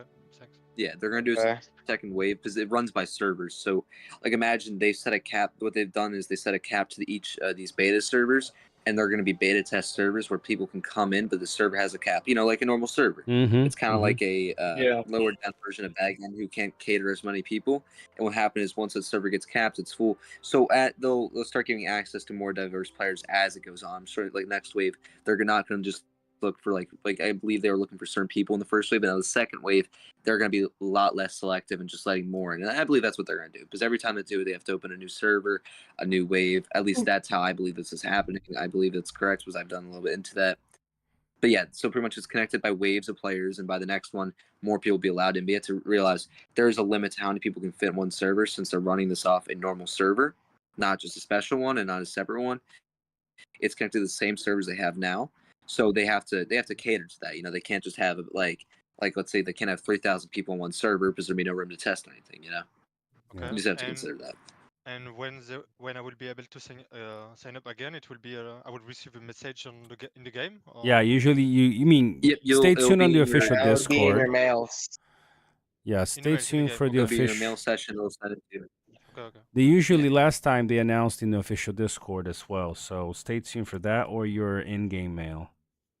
Okay, thanks. Okay. All right, guys, that's going to do it for me. We're almost hitting 4 hours. I hope you guys enjoyed. Hope it clarified some things, but also, most importantly, at least for now, that it will kind of cooled everybody down a little bit. Trust me, internally, I'm not happy with a lot of stuff. But, things are still happening. So, let's cool our heads a little bit, and now just test as much as we can. Whoever has access to it, test it. Whoever doesn't, maybe try to get access. Watch your friends, get your friends to stream it while they're doing it. Test the different things and give the feedback, because right now that's all that's been asked of us to do. Okay, it's to test and give feedback. I hope it'll be easier. For us to say, do you guys want this? Yes or no? No, we don't want this. Okay, we're scrapping this. But it's not what's been asked of us. So until we actually get some really news that's going to really be bad for us, let's just just do what we've been given. All right, guys. The Lord, I'll send you some stuff later. It's really late for me. I do have to get going, but I'll hit you up. I have my evil account is on it too. I haven't even started PBE on my evil account. I'll have to do it later. All right, everybody, take care. Don't forget, if you're new to the channel, subscribe, like the video. Let's get this this long live exposed as much as we can. But during the week, next week, I'll be focusing a lot on this. I'm going to be bringing Ombra on the live. We're going to be just and other people too, to kind of go over some battle reports, see what kind of stuff we can kind of start, getting from the PBE. And remember, again, the first thing I said about this, PBE is not a season, it's not a campaign type. It's a public beta environment. It's a testing ground. So PBE is always going to exist. And we want that. They're thinking of changing this commander, implement the change to the commander there. You know why? You know how we know this? Witch King did not have convener, did not have follow-up before. Let me show you. I think I have them. Oh, I don't have Witch King. I just want to say I really appreciate you allowing us to come on here and speak what we think about it. I really appreciate that. You're welcome, man. We're all in this together. Isn't that the song, how the song goes? So nothing better. Yeah. It feels like we're on that same boat right now. We are all scared together, yeah. I almost sang it, yeah, but I won't. If this boat goes down, we're all going down with it. Exactly. Yeah. So, Witch King did not have. Like I said, dude, I really appreciate it. No, you're welcome. I hope to have you guys on more time. It's fun. So, just to close off on this, Witch King did not have follow up on his bottom R0 a couple days ago. Like when PB first launched, he did not have follow up. Like the convener, the follow up skill was not on it. And I think it was yesterday they added back in PBE. Remember, in PBE they changed his skills like this, where follow up is now on. So they can easily tweak commanders in PBE. It's a testing place. So say, let's remove convener from Gandalf the Grey. Let's see what happens. Let's add this to this guy. So like they did promise that, to rework troops and commanders in PBE. That's what's going to happen. So PBE is a good place. It's the testing ground that we should have had from the beginning. We have it now. Let's just now wait and see, with all the feedback they already gotten, and now the structure, like EQ said, the structural criticism that we can give for each of the features, see what they do. Because if we don't tell them why we don't like the global energy pool, like, what do you want us to change? You guys haven't told us what you don't like about it. You just say, we don't like it. Like, yeah, well, we're keeping it. What do you guys, what would be funner? Like, what would be a better iteration of this then? Scrap it. And they're like, okay, so that's what I'm saying. We need to give reasons and why that we do and we don't, so they can make changes. Okay, everybody, you take care. You gotta have a beta testing attitude.